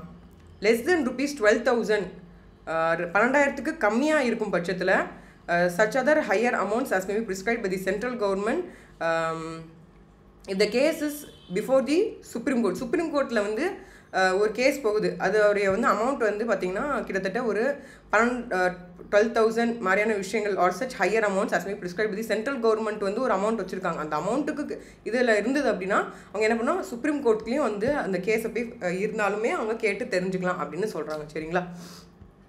இப்போ இதுதான் வந்து செக்ஷன் 12 டீட்டெயிலாக சொல்கிறாங்க. ஸோ செக்ஷன் 12 என்னெல்லாம் சொல்லுது, யாரெல்லாம் உதவிகளை கேட்டு தெரிஞ்சுக்கலாம், முன்னுரிமைகள் கொடுக்குறாங்க, யார் வேணால் கேட்கலாம். ஆனால் இவங்க அதிகமாக கேட்கறதுனால அதிகப்படியான ஹெல்ப்ஸ் பண்ணுறதுக்கு என்னால் முடியும். சரிங்களா? எஸ்சி எஸ்டி பாதிக்கப்பட்ட நபர்கள், பிச்சை எடுப்பவர்களோ இல்லை வந்து கடத்தி கொண்டு போன நபர்களாக இருக்கும் பட்சத்தில் பாதிக்கப்பட்டவர், குழந்தைகள், பெண்கள் மற்றும் வந்து ஊனமுற்றவர்கள், அடுத்தபடியாக லைக் ஏதோ ஒரு சீரழிவில் இல்லை பேரழிவுகளோ ஜாதி அடிப்படையிலையோ வன்மையில் வந்தோ இல்லை வேறு ஏதாவது வறுமை வந்து வரக்குது, அப்படி இல்லைன்னா வந்து தொழிற்சாலைகளில் ஏற்படக்கூடிய அழிவுகள்னால பாதிக்கப்பட்ட நபராக தான் அணுகலாம். இண்டஸ்ட்ரியல் ஒர்க்மன், தொழிற்சாலையில் வேலைக்கூடிய மனிதர்களை வந்து போய் அணுகலாம். கஸ்டடி ஜூலியன் ஜஸ்டிஸில் இருக்கவங்களா இருந்தாலும் சரி, இல்லை மென்டல் ஹெல்த்லேருந்து ரெக்கவர் ஆகி வந்தவங்களா இருந்தாலும் சரி, இல்லை வந்து 9,000 ஒரு வருஷத்துக்கு 9,000 இல்லை 12,000 ரூபாய், இல்லை ஸ்டேட் கவர்மெண்ட் சென்ட்ரல் கவர்மெண்ட் சொல்லக்கூடிய அமௌண்ட்டோட கம்மியாக வாங்கும் பட்சத்தில் எந்த ஒரு கோர்ட்டில் கேஸ் நடந்தாலும் சரி அவங்க கேட்டவங்க தெரிஞ்சுக்கலாம். ஸோ இதுதான் செக்ஷன் 12. 13 என்ன சொல்லுது அப்படின்னா, section 13 entitlement of legal service. Person who satisfy any criteria of the specified in section 12 சொல்லக்கூடிய விஷயங்கள் யாராவது சாட்டிஸ்ஃபை பண்ணும் பட்சத்தில் shall be entitled to receive the legal service provided by the concerned authority is satisfied that such person has a prima facie case to prosecute or to defend. So ஒரு case போட போகிறாங்க, அவங்க வந்து சொன்ன section 12 இருக்கக்கூடிய ஏதோ ஒரு கண்டிஷனில் அவங்க இருக்காங்க அப்படின்னா அவங்க போய் கேட்டு தெரிஞ்சுக்கலாம். An affidavit made by a person as to his income may be regarded as sufficient for making him eligible to be entitlement of legal services under this act unless concerned authority has reasons to disbelieve an affidavit. So affidavit கொடுக்க சொல்லுவாங்க. அதாவது நான் அஃபிடேவிட்டில் என்ன இருக்கும், என்னுடைய address இருக்கும், என்னுடைய பேர் இருக்கும், நான் என்ன மதம் அப்படிங்கிற விஷயம் இருக்கும், இது போக என்னுடைய வயசு இருக்கும், வயசு போக நான் எங்கே இருக்கேன் அப்படிங்கிற மாதிரி விஷயங்கள் கொடுத்துட்டு நான் என்ன இருக்கேன், எனக்கு என்ன பிரச்சனை, இந்த பிரச்சனையை சரிப்படுத்தி கொடுங்க, இது நான் சொன்னதெல்லாம் உண்மைதான் அப்படின்னு சொல்லிட்டு நம்ம கொடுக்க போகிறோம். இந்த அஃபிடேவிட்டில் வந்து கொடுக்கும் பட்சத்தில் இதில் முக்கியமான விஷயம் இன்கம்னு ஒரு விஷயம். ஏன்னா நமக்கு பார்த்தீங்கன்னா சம்பாதிக்கிறவங்க இன்கம் டேக்ஸ் கொடுக்குறவங்களுக்கான லீகல் ஃபீஸ் தனி. அது எங்களுக்கே ஒரு ஆக்ட் இருக்குது. அந்த ஆக்டில் என்ன சொல்லியிருப்பாங்கன்னா, இன்கம் கட்டுற மாதிரி இருக்கா அப்படின்னா உனக்கு ஃபீஸ் ஹையாக வாங்குங்கன்னே இருக்குது. அது தகுந்த மாதிரி வாங்குங்க. அதனால தான் நாங்கள் எடுக்கும் போது உங்களுக்கு அசட்ஸ் இன்கம் எல்லாம் எவ்வளோ இருக்குன்னு கேட்டுட்டு தான் நாங்கள் கொடுப்போம். ஏன்னா when you earn you have the capacity to give to the legal service கொடுக்குறதுக்கு உங்களுக்கு இருக்குது. அதாவது ப்ரொஃபஷனல் லீகல் சர்வீஸ் கொடுக்குறது இருக்குது. அதனால் அவங்க என்ன பண்ணுவாங்கன்னா மேக்ஸிமம் இன்கம் வந்து ரொம்ப கம்மியாக இருக்கவங்களுக்கு தான் சாட்டிஸ்ஃபை பண்ணும் பட்சத்தில் லீகல் சர்வீஸ் அத்தாரிட்டியில் இருக்கவங்க கண்டிப்பாக எடுத்துப்பாங்க. ஸோ இதுதாங்க ரொம்ப பேசிக்கான விஷயங்கள், நல்லா தெரிஞ்சுக்கணுக்கான விஷயங்கள். மீதி எல்லாம் ஃபண்ட் எப்படி வருது, எப்படி ஒதுக்குறாங்க, இந்த மாதிரியான விஷயங்கள் எல்லாமே தான் எக்ஸ்பிளைன் பண்ணியிருப்பாங்க. இந்த comptroller and auditor general of India other person appointed வந்து என்ன ஆடிட்டிங் என்ன இந்த அத்தாரிட்டிஸ் என்ன பண்ணுறாங்க, அவங்களுக்கு ஆடிட்டர் ஜெனரல் என்ன பண்ணுறாங்க, அந்த சிஏஜி என்ன பண்ணுறாங்க, இவங்களுக்கு கவர்மெண்ட்டுக்கு என்ன சம்மந்தம், இவங்க வந்து இந்த லைக் புக்ஸு, அக்கௌண்ட்ஸு, வவுச்சர்ஸு, இந்த டாக்குமெண்ட் பேப்பர்ஸு, இதெல்லாம் வந்து என்ன மாதிரி இன்ஸ்பெக்ஷன்ஸ்லாம் பண்ணணும் அப்படிங்கிற மாதிரி விஷயங்கள் எல்லாமே அவங்க கொடுத்துருப்பாங்க. இது ரொம்ப டெப்த்தாக போக வேணாம், லோக் அதாலத் பார்ப்போம். ஸோ லோக் அதாலத்னா என்ன அப்படின்னா 19 சொல்லியிருக்காங்க, செக்ஷன் 19 சொல்லியிருக்காங்க. So every state authority or legal service authority or supreme court legal service or committee, every high court legal service committee or யாராக இருக்கும் பட்சத்துலையும் இவங்க லோக் அதாலத் மாதிரியான விஷயங்களை செய்யலாம். லைக் லைக் எல்லா பேசஸையும் கண்டக்ட் பண்ணலாம், எக்ஸசைஸ் பண்ணலான்னு சொல்லியிருக்கோம். ஸோ ஜுடிஷியேஷன் பேஸ் பண்ணி அவங்க ஏரியா வச்சு அவங்க எதுக்கு ஃபிட்டாக இருக்கோ அவங்க பண்ணுவாங்க. ஸோ இந்த இடத்துல என்ன ரிட்டையர்டு இல்லைனா வந்து serving judicial officer other persons இருப்பாங்க. ஸோ இதுதான் வந்து சொல்லியிருக்காங்க. அண்ட் இவங்களுடைய குவாலிஃபிகேஷன்ஸ் எல்லாமே வந்து லோக் அதாலத்தோட பர்சன்ஸ் எப்படி இருக்கணும் அப்படின்ட்டு சப்செக்ஷன் 2 ஆஃப் கிளாஸ் பியில் சொல்லியிருக்காங்க. Organise by the supreme court legal service committee, prescribe by the central government consultation CJI வச்சு தான் உங்களை அப்பாயிண்ட் பண்ணணும் லோக் அதாலத்தோட மெம்பர்ஸ் அப்படின்னு சொல்லியிருக்காங்க. So Lok Adalat shall have the jurisdiction determine and arrive at compromise or settlement between the parties compromise இல்லை செட்டில்மெண்ட்டுக்கு கொண்டு வரலாம் between the parties. So pending கேஸாக இருந்தாலும் சரி, இல்லை வந்து ஜுடிஷியனில் அந்த பர்டிகுலர் ஜுடிஷியனில் அந்த வருந்ததுனாலும் சரி, அதை மாநிலம் இல்லை மாவட்டத்தில் வருதா அப்படிங்கிற பார்த்து அவங்க எடுத்துகிட்டு வந்து பிஃபோர் தி கோர்ட் கொண்டு வந்து லோக் அதாலத் மூலயமா அதை ஆர்கனைஸ் பண்ணி அதை நடத்திக்கலாம் அப்படிங்கிற மாதிரியான விஷயங்களை சொல்லியிருக்காங்க. So provide that Lok Adalat have no jurisdiction in respect of any case or matter relating of an offence of non-compoundable under the law. So வந்து ஜுடிஷியனே வந்து மேக்ஸிமம் ஃபாலோ பண்ண மாட்டாங்க எந்த மாதிரி கேசஸ்னால் வந்து நான் கம்பவுண்டபுளாக இருக்குது அப்படின்னா, சரிங்களா, அந்த மாதிரி அஃபென்சஸாக இருக்கும்போது. ஸோ காக்னிசன்ஸ் ஆஃப் த அஃபென்ஸாக இருந்தால் என்ன நடக்கும் அப்படின்னா செக்ஷன் 19 செக்ஷன் 5 கிளாஸ் ஐயில் சொல்லியிருக்காங்க. அதை நம்ம பார்ப்போம். ஸோ வந்து காக்னிசன்ஸ்னால் என்னென்னா the parties thereof agree இல்லைனா one of the parties therefore makes an application to the court. So கோர்ட்டுக்கு போகிறாங்க, இல்லை வந்து prima facie கேஸாக நடத்தணும் அப்படின்னு சொல்லும் பட்சத்தில் இது வரும். The court satisfy the matter appropriate to be taken cognisance of the Lok. So Lok Adalat கண்டிப்பாக போகிற மாதிரியான ஒரு விஷயமா இருந்தாலும் ஹைகோர்ட்களே சொல்லுவாங்க இந்த மாதிரி லோக் அதாலத் போயிட்டு பாருங்க அப்படின்னு சொல்லிடுவாங்க. ஸோ அது ஒரு நல்ல ஒரு மூவ். ஜட்ஜஸே ஒரு சில பேர் சொல்லுவாங்க லோக் அதாலத் போங்க, கன்சிலேஷன் போங்கன்னா ஒரு நல்ல மூவ். நீங்கள் அங்கேயே போய் பிரச்சனையை சார்ட் அவுட் பண்ண பாருங்கள். கோர்ட்டில் தான் நீதின்னு கிடையாது, லோக் அதாலத்தில் கொடுக்குறதும் அதே மாதிரி சேம் பவர்ஸ் தான், நீங்கள் தெரிஞ்சுக்கணும். இப்போ நோ காம்ப்ரமைஸ் நோ செட்டில்மெண்ட்டு மாதிரியான விஷயங்களை தான் அதை ரெக்கார்ட் பண்ணி அந்த கேஸை வந்து திருப்பி கோர்ட்டுக்கே ரிட்டர்ன் பண்ணிடுவாங்க. ஸோ அதைத்தான் சொல்லியிருக்காங்க. இப்போது அந்த 21 பார்த்துரும். அவார்ட் ஆஃப் தி லோக் அதாலத்தில் கொடுக்கக்கூடிய அதாவது ஜட்ஜ்மெண்ட் தான், ஆனால் அதை நம்ம அவார்டுன்னு சொல்லுவோம். டேர்ம் வந்து அவார்டுன்னு சொல்லுவோம். Every award of the Lok Adalat shall be deem to be a decree of the civil court. Civil கோர்ட்டில் எப்படி வந்து கொடுக்க ஆர்டர் வந்து வேல்யூவோ அதே மாதிரி தான் லோக் அதாலத் கொடுக்குறது, அதே மாதிரி சேம் வேல்யூ தான், சரிங்களா. Of the case and order of any other court, என்ன வேறு எந்த கோர்ட் சொல்கிறது ஆர்டர் எப்படி வந்து பவர்ஃபுல்லோ அதே மாதிரி தான் லோக் அதாலத்தில் கொடுக்கக்கூடிய அவார்டும் அந்த அளவுக்கு powerful. Where compromise or settlement has been arrived at Lok Adalat in case referred to in so and so section 20 of subsection 1, court fees paid. In such case, refund in the manner of the court fees act. இங்கே பாருங்களேன், நீங்கள் கோர்ட்டில் கட்டுற காசு கூட நீங்கள் refund வாங்க முடியாது. ஆனால் லோக் அதாலத்தில் போயிட்டு நீங்கள் கோர்ட் ஃபீஸ்னு ஒன்று கட்டினது உங்களுக்கு நீங்கள் சமாதானமாக போயிட்டுன்னு வச்சுக்கோங்களேன், அந்த காசு திருப்பி ரீஃபண்ட் பண்ண கொடுத்துட்றாங்க. இந்த மாதிரி ஒரு ஆப்ஷன் லோக் அதாலத்தில் உங்களுக்கு கிடைக்குது. ஸோ அதனால தான் நிறைய நேரங்களில் நாங்கள் அட்வொகேட்ஸ் நாங்கள் லோக் அதாலத் போங்க, கன்சிலேஷன், மீடியேஷன், ஆர்பிட்ரேஷன் போங்க நாங்களே சொல்கிறோம். ஏன்னா நீங்கள் கட்டுற அந்த கோர்ட் ஃபீஸ் கூட உங்களுக்கு கிடைச்சிரும். மேக்ஸிமம் எங்கள் சர்வீஸ் காசு வேறு, ஆனால் உங்களுக்கு வந்து இது கிடச்சிரும். இப்போ வந்து நீங்கள் பர்டிகுலர் இந்த ஆக்ட் மூலிமா போனீங்கன்னா உங்களுக்கு அட்வொகேட்டும் மொத்தமாக ஃப்ரீயாக போயிடும், உங்களுக்கு ஒப்பீனியனும் ஃப்ரீயாக உங்களுக்கு கேட்டுருவீங்க. ஸோ டோட்டலாக ஃப்ரீயாகவே முடிஞ்சிடும், எல்லா ஒர்க்கும் முடிஞ்சிடும். அடுத்தபடியாக பார்த்தீங்கன்னா every award made by Lok Adalat shall be final. And அதே மாதிரி every award made by the Lok Adalat binding on all parties to the dispute and no appeal shall be laid to any court against the award. அதே மாதிரி ஒரு வாட்டி உத்தரவு கொடுத்துட்டாங்கன்னு வச்சுக்கோங்களேன் லோக் அதாலத்தில், அது நீங்கள் மேல்முறையீடு பண்ணவே முடியாது, அதுதான் ஃபைனல், அதோடு முடிஞ்சுது. அது திருப்பி நீங்கள் அந்த கேஸ் கொண்டு வந்தோன்னா என்டர்டைன் பண்ண மாட்டாங்க, திருப்பி அதை எடுத்துக்க மாட்டாங்க, அதை ஏற்றுக்க மாட்டாங்க. அந்த அளவுக்கு பவர்ஃபுல் வந்து லோக் அதாலத்து. அது நிறைய பேர் வந்து நாங்கள் கோர்ட்லேயே போய் பார்த்துக்கிறோன்னு சொல்கிறாங்க. கோர்ட்டோட பவர் எந்த அளவுக்கு ஸ்ட்ராங்கோ அந்தளவுக்கு லோக் அதாலத்தோட பவர் அந்தளவுக்கு ஸ்ட்ராங்னு தெரிஞ்சுக்கோங்க. அண்ட் அதுதான் அடுத்து சொல்கிறாங்க section 22 powers of Lok Adalat and permanent Lok அதாலத்தோட பவர்ஸ் பற்றி பேசியிருக்காங்க பாருங்கள். எப்படி வந்து சிவில் கோர்ட்டில் வந்து சிபிசி மூலிமா 1908 பிரகாரம் என்ன பவர் இருக்கோ அதே சேம் பவர் தான் வந்து லோக் அதாலத்துக்கு இருக்குது அப்படின்னு உறுதி செய்து இந்த particular section. So the Lok Adalat or permanent Lok Adalat shall for the purpose of holding any determination under this act have the same power as vested in the civil court under the CPC while trying a suit in respect of the following matters. என்ன மாதிரியான விஷயங்கள்லாம் same பவர்ஸாக இருக்குது. ஒரு summon கொடுக்கறது எப்படி வந்து civil கோர்ட்டில் தராங்களோ அதே மாதிரி தான் லோக் அதாலத்லையும் கொடுப்பாங்க, சேம் பவர்ஸ். விட்னஸ் எக்ஸாமின் பண்ணுறது, ஓத் எடுக்கிறது, என்ஃபோர்சிங் ஆஃப் தி அட்டண்டன்ஸ் பண்ணுறது, டிஸ்கவரி ஆஃப் தி டாக்குமெண்ட்ஸ் பண்ணுறது. டாக்குமெண்ட்ஸ் ரொம்ப முக்கியங்க. ப்ரொடக்ஷன்ஸ் ஆஃப் தி டாக்குமெண்ட்ஸ் கொடுக்குறது எப்படி சிவில் கோர்ட்டுக்கு என்ன மாதிரியான அவங்களுக்கு பவர்ஸ் இருக்குது அதே மாதிரி தான்.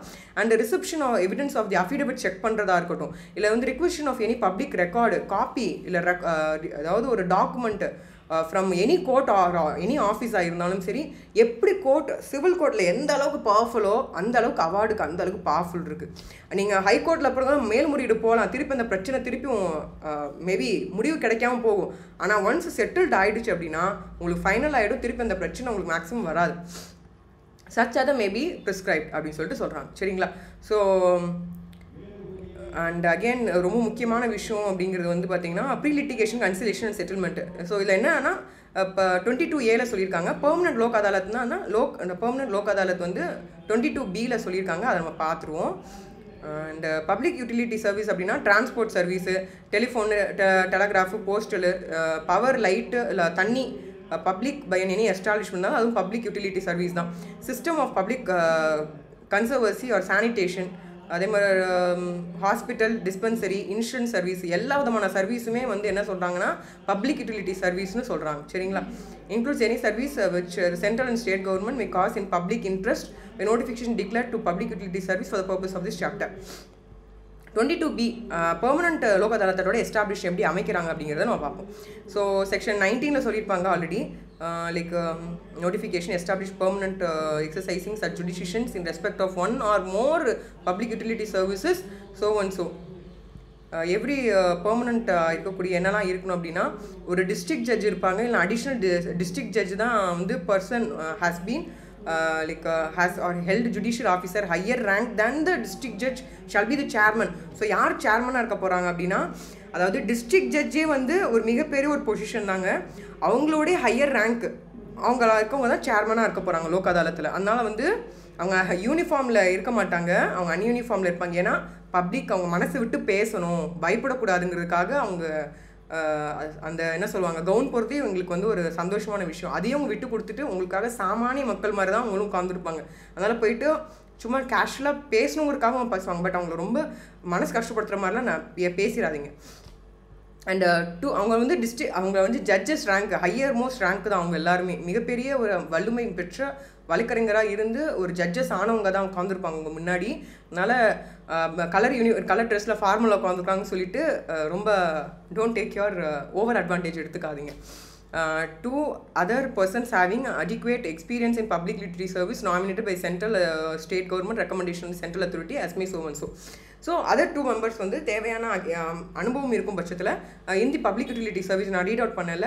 ஸோ தண்ணி, ஏதாவது ஒரு ட்ரைனேஜ், சானிடேஷன், துப்புரவு, இது மாதிரியான விஷயங்கள், இல்லை வந்து சானிடேஷனான குப்பைகள், அந்த மாதிரியான பிரச்சனைகள், இந்த மாதிரி எல்லா மாதிரி இருந்தாலும் இஷ்யூஸ் இருந்தாலும் சரி, இதில் வந்து நிறைய அனுபவம் மிக்க ஒரு உயர் அதிகாரியாக இருக்கும் பட்சத்தில் அவங்க வந்து நாமினேட் பண்ணுவாங்க.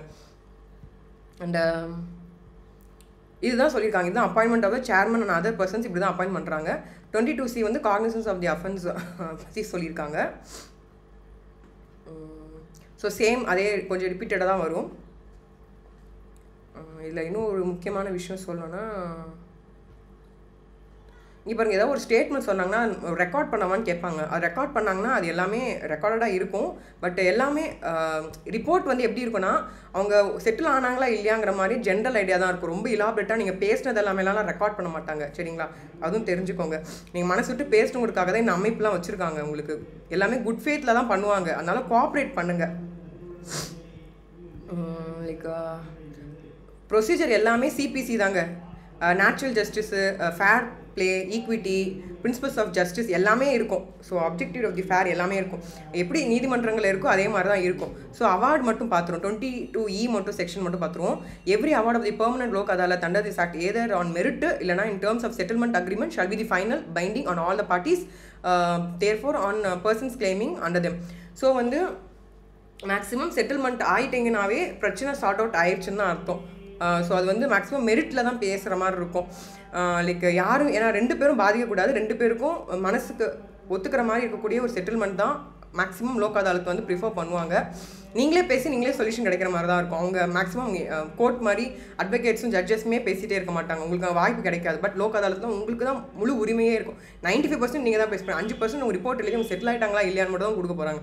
தேவைப்பட்டதுனா உடனடி நடவடிக்கை எடுக்கிறதுக்கான பவர்ஸ் உங்களுக்கு இருக்குது. பட் அவங்க லைக் அமைதியாக ஃபார்மலில் அவங்க இருப்பாங்க. So every award of the permanent வந்து என்ன சொன்னால் deemed to be decree of the civil court. So civil வழக்கில் கோர்ட்களில் எந்த அளவுக்கு பவர்ஸ் இருக்கோ அந்த அளவுக்கு சேம் பவர்ஸ் அப்படின்னு சொல்லியிருக்காங்க. இந்த award made by the permanent lok adalat shall be by majority of the persons constituting permanent lok adalat. Every award made by the permanent lok adalat shall be final and shall not be called in question in any original suit or application or execution proceedings. இது ரொம்ப முக்கியம். அதாவது permanent Lok அதாலத்தில் இருக்கவங்க எல்லா மெம்பர்ஸுமே வந்து judges தாங்க, அது உங்களுக்கு சந்தேகமே வேண்டாம். அவங்களுமே நீதிபதிகள் தான். ஆனால் அவங்க அன்யூனிஃபார்மில் இருப்பாங்க. எப்படி போலீஸ் ஆஃபீஸர்ஸ் வந்து அன்யூனிஃபார்மில் இருப்பாங்களோ அந்த மாதிரி நீதிபதிகள் அன்யூனிஃபார்மில் இருப்பாங்க. அன்யூனிஃபார்ம் இந்த மீன்ஸ் அவங்க வந்து கோட் போட்டு கவுன் போட்டு உட்காராமல் நார்மலாக நீங்கள் எப்படி சேரில் உட்காந்துருக்கு அதே சேர்லேயே அவங்களே உட்காந்துருப்பாங்க. ஒரு வல்லுநர்களாக தான் இருப்பாங்க. ஜட்ஜஸோ இல்லை ஜட்ஜஸ் ஆகக்கூடிய நபர்களோ இல்லை மிக வலிமை பெற்ற ஒரு நபர்கள் தான் அவங்க முன்னாடி உட்காந்துருப்பாங்க. அந்த கமிட்டி அவங்க பேசுவாங்க, ரொம்ப ஃப்ரெண்ட்லியாக தான் இருப்பாங்க. அவங்க கொடுக்கக்கூடிய ஆனால் ஃபைனல் ஆர்டர்ஸ் வந்து நீங்கள் எந்த இடத்துலையும் கொஷின் பண்ண முடியாது. எந்த ஒரு அந்த ஒரிஜினல் சூட்டாக நீங்கள் கேஸ் ஃபைல் பண்ண முடியாது, அப்ளிகேஷனாக ஃபைல் பண்ண முடியாது, எக்ஸிக்யூஷன் ப்ரொசீடிங்ஸ் நீங்கள் பண்ண முடியாது. ஏன்னா அவங்களும் same as powerful as judges தான். So permanent Lok Adalat may transmit any award made by it to a civil court having local jurisdictions or such civil court shall be execute the orders as if it is degree made by that court. So the permanent lok adalat may transmit any award made by it to a civil court having local jurisdiction and such civil court shall execute the orders as if it were a degree made by that court. So அந்த எப்படி வந்து கோர்ட்டில் வந்து அந்த particular judicial எப்படி பண்ணுறாங்களோ அதே மாதிரி சேம் பவர் சேம் எக்ஸிக்யூஷன் இவங்களுமே பண்ணலாம் அப்படின்னு சொல்கிறாங்க. ஸோ இதுதாங்க ரொம்ப ஜென்ரலாக தெரிஞ்சுக்க வேண்டியது. ஸோ இந்த இடத்துல குட் ஃபேத் 24 வந்து ப்ரொடெக்ஷன் ஆஃப் குட் ஃபேத் சொன்ன, அதாவது நல்லதுக்காக நம்ம செய்கிறோம், அது வந்து அவங்களுக்கு பாதுகாப்பு கொடுக்கணும் இல்லையா, அந்த ஒரு செக்ஷன் தான் 24. ஸோ இதில் சென்ட்ரல் ஸ்டேட் கவர்மெண்ட்லோ இல்லை பேட்ரான் இன் சீஃபோ இல்லை எக்ஸிக்யூட்டிவ் சேர்மனோ மெம்பர்ஸோ மெம்பர் செக்ரட்டரி ஆஃபீஸர்ஸோ எம்ப்ளாய் ஆஃப் த சென்ட்ரல் அத்தாரிட்டியோ இல்லை வந்து வேறு யாராக இருக்கும் பட்சத்தில் சென்ட்ரல்லையோ இல்லை ஸ்டேட்லேயோ இருக்கக்கூடிய நபர்களோ அந்த அதிகாரிகளுக்கோ இது நல்ல எண்ணத்தில் செய்யும் பட்சத்தில் அவங்களுக்கான பாதுகாப்பு தரப்படுது. அண்ட் வந்து தாலுக்குலேயோ இல்லை வேறு ஏதாவது கமிட்டிஸில் இருக்கவங்களுக்கு பாதுகாப்பு தரும் விதத்தில் அவங்க நல்லது தான் சொல்லியிருப்பாங்க. ஒரு சில பேர் அதையே தவறாக எடுத்துப்பாங்க. அந்த மாதிரி இருக்கும் பட்சத்தில் அவங்களுக்கு பாதுகாப்பு தரத்துக்கு வந்து இந்த சட்டம் வந்து அவங்களுக்கும் ஒரு உதவிகரமாக இருக்கணுங்கிறதுக்காக சொல்கிறேன். ஏன்னா இவ்வளோ தூரம் அவங்க கஷ்டப்பட்டு அவங்களோட டைம் அண்ட் அவங்களுடைய ஷெட்யூல்ஸ் எல்லாம் மாற்றி உங்களுக்காக இருந்து ஒர்க் பண்ணுறாங்க. உங்களுக்கு ரொம்ப கம்மியான சம்பளமாக தான் இருக்கும். கம்மியான சம்பளம் தான் எல்லா ஜட்ஜஸ்க்குமே. அது ஒரு மிகப்பெரிய ஒரு மோசம். கிட்டத்தட்ட ஒரு ஐடியில் ஒர்க் பண்ணுற பர்சனோட சம்பாத்தியத்தை விட கம்பேர் பண்ணும்போது இன்க்ரிமெண்ட்டை விட ஜட்ஜஸ்க்கு வந்து ரொம்ப கம்மி அமௌண்ட் தான். இருந்தாலும் அவங்க வந்து they are sacrificing a lot. அது உண்மை, அது வந்து அது டவுட்டே இல்லை. So it's a true fact. So இது வந்து அதிகபட்சமாக சொல்லுங்கிறதுக்காக இல்லை, இது எல்லாமே நான் என் பர்சனலில் நான் வந்து எப்படி வந்து இந்த ஜட்ஜஸாக இருக்கவங்களையும் நான் பார்த்துருக்கேன். இங்கே வந்து நான் வந்து ஒரு இன்டர்ன்ஷிப்பில் போகும்போது இந்த மாவட்ட சட்டப்பணிக்கான ஆணைக்குழு சென்னையில் வந்து நடக்கும்போது நாங்கள் ஒரு இன்டர்ன்ஷிப் போயிருந்தோம். அதாவது தமிழ்நாடு லீகல் சர்வீஸ் அத்தாரிட்டிக்கு நாங்கள் வந்து போயிருந்தோம். இன்டர்ன்ஷிப் 15 நாள் இன்டர்ன்ஷிப் போயிருந்தோம். அதில் இங்கே நான் இருப்பேன். ஸோ இந்த இடத்துல மேபி உங்களுக்கு தெரியுதான்னு தெரியல. ஸோ ஹிடனாக இருக்கேன் இந்த இடத்துல. ஸோ வந்து ஸோ இதில் பார்த்தீங்கன்னா ரயில்வே ஸ்டேஷனுக்கு மேம் கூட்டிகிட்டு போயிருந்தாங்க. ஸ்லம் ஏரியாவுக்கு அவேர்னஸ் கொடுக்க போயிருந்தோம். ரயில்வே ஸ்டேஷன்லேயே பார்த்தீங்கன்னா அந்த இடத்துல கோர்ட் இருக்குது. அந்த கோர்ட்டில் வந்து எப்படி இருக்குது, ஃபங்க்ஷன்ஸ் எப்படி பண்ணுறாங்க அப்படின்னு சொல்லிட்டு ரயில்வேல வந்து போகும்போது கிராசிங் இந்த மாதிரியான விஷயங்கள்லாம் பண்ணக்கூடாது அப்படிங்கிற மாதிரியான விஷயங்கள், அங்கே இருக்கவங்களுக்கு பிரச்சனைகள் ஏதாவது இருக்கான்னு சொல்லி கேட்டு தெரிஞ்சுக்கிட்டு சார்ட் அவுட் பண்ணுறதுக்கான நடவடிக்கைகளும் மேம் எடுத்தாங்க. மேம் வந்து she is very genuine person. மேமோட வந்து ஷீ கிட்டத்தட்ட ஒரு எம்ஏ பார்த்திங்கன்னா அவங்க வந்து ஒரு 5 எம்ஏ அண்ட் 2 பிஹெச்டி அண்ட் இன்னும் ஒரு அதிகமான படிப்பு படிச்சிருந்தாங்க. ஆனால் அவங்கள பார்த்தா அப்படி தெரியாது, ரொம்ப சிம்பிளாக இருப்பாங்க. நான் ஃபஸ்ட் டைம் பார்க்கும்போது அவங்க ஒர்க் பண்ணுறவங்களோன்னு நினச்சிட்டு இருந்தேன். பட் பார்த்தா அவங்க ஜட்ஜு அவங்க. ஸோ எனக்கு அவ்வளோ ஷாக்கிங்காக இருந்தது, அவ்வளோ ஜெனின் பர்சன். ஸோ மேம் நிற்கிறாங்க பாருங்கள். So she is very genuine person. இது வந்து நாங்கள் போகும்போது எங்களுக்கு நினைவாக நாங்கள் ஒரு ஃபோட்டோ எடுத்துக்கிட்டோங்க. ஸோ அந்த ஃபோட்டோ தான் உங்களுக்கு டிஸ்பிளே பண்ணிங்க. ஸோ இதை நான் பார்த்து என்னுடைய அனுபவத்தை தான் உங்களுக்கு நான் சொல்கிறேன். இதில் வந்து அதிகப்படியான மதிப்பு மரியாதை வந்ததுக்கு காரணம் உண்மையாகவே இப்படி இருக்குது. ஏன்னா நாங்கள் இருக்கும் போதே பப்ளிக் வந்து ஒருத்தவங்க கேட்டாங்க, ஸோ இந்த மாதிரி வந்து எனக்கு பர்த் சர்டிஃபிகேட்டோ ஏதோ ஒரு சர்டிஃபிகேட் வேணும்னு கேட்டாங்க. உடனடியாக உங்களுக்கு செஞ்சு உடனே ரெடி பண்ணி கொடுத்தாங்க. ஸோ அந்த அளவுக்கு வந்து மேம் வந்து அவ்வளோ கைண்டாக இருந்தாங்க. ஸோ ஜட்ஜஸ் அவங்க ஆனால் பார்க்க தெரியாது. ஸோ இந்த மாதிரியான விஷயங்கள்லாம் இருக்குதுன்னு நீங்கள் தெரிஞ்சுக்கோங்க. ஸோ நீங்கள் நால்சான் நிறைய கேள்விப்பட்டிருப்பீங்க. நேஷ்னல் லீகல் சர்வீஸ் அத்தாரிட்டி மூலிமா நிறைய ஜட்ஜ்மெண்ட்ஸ் வந்திருக்கு. முக்கியமாக பார்த்திங்கன்னா இந்த மாதிரி கடத்தப்படக்கூடிய நபர்கள், முக்கியமாக வந்து டிரான்ஸ்ஜெண்டர்ஸ் அண்ட் வந்து குழந்தைங்க, இந்த வயதானவர்கள், இந்த மாதிரி வன்முறைகள் அவங்களுக்கு எதிராக இருக்குது. ஜாதியை பேஸ் பண்ணி நிறையா வந்து கொடுமைகள் நடத்தும். அவங்க எங்கேயாவது ஓடி போய் தப்பிச்சு உட்காந்துருப்பாங்க. அவங்களுக்கு அட்ரஸோ ப்ரூஃபோ ஆதார் எதுவுமே எல்லாம் விட்டுட்டு சர்டிஃபிகேட்லாம் கூட எரிச்சிருக்கவங்களாம் இருக்காங்க. அந்த மாதிரி மோசமான நிலைமையிலேருந்து வந்தவங்களுக்கு பாதுகாப்பு தரதுக்கோ, அவங்களுக்கு வேலைக்கோ இல்லை ரீஹாபிட்டேஷனுக்கோ இந்த மாதிரியான விஷயங்களுமே செஞ்சு வந்து டோட்டலாக இந்த சட்டத்தின் மூலிமா இல்லை குழுக்கள் மூலிமா அவங்க வரும் பட்சத்தில் நீங்கள் அவங்ககிட்ட தெரிவிங்க. அதனால் எல்லாருக்கும் உதவிகரமாக இருக்கும் அப்படின்னு சொல்லிட்டு இந்த ஒரு அற்புதமான இந்த விழிப்புணர்வு வந்து ரொம்ப நாள் செய்யணும்னு நினச்சேன். அதை முழுமையாக கொடுத்துட்டேன்னு நினைக்கிறேன். இது நிறையா பேச வேண்டியது இருக்குது. ரொம்ப நீண்ட வீடியோவாக போயிடுங்கிறதுக்காக நான் இதோட இதோடைய விழிப்புணர்வை வந்து நிறுத்திக்கிறேன். நன்றி, வணக்கம்.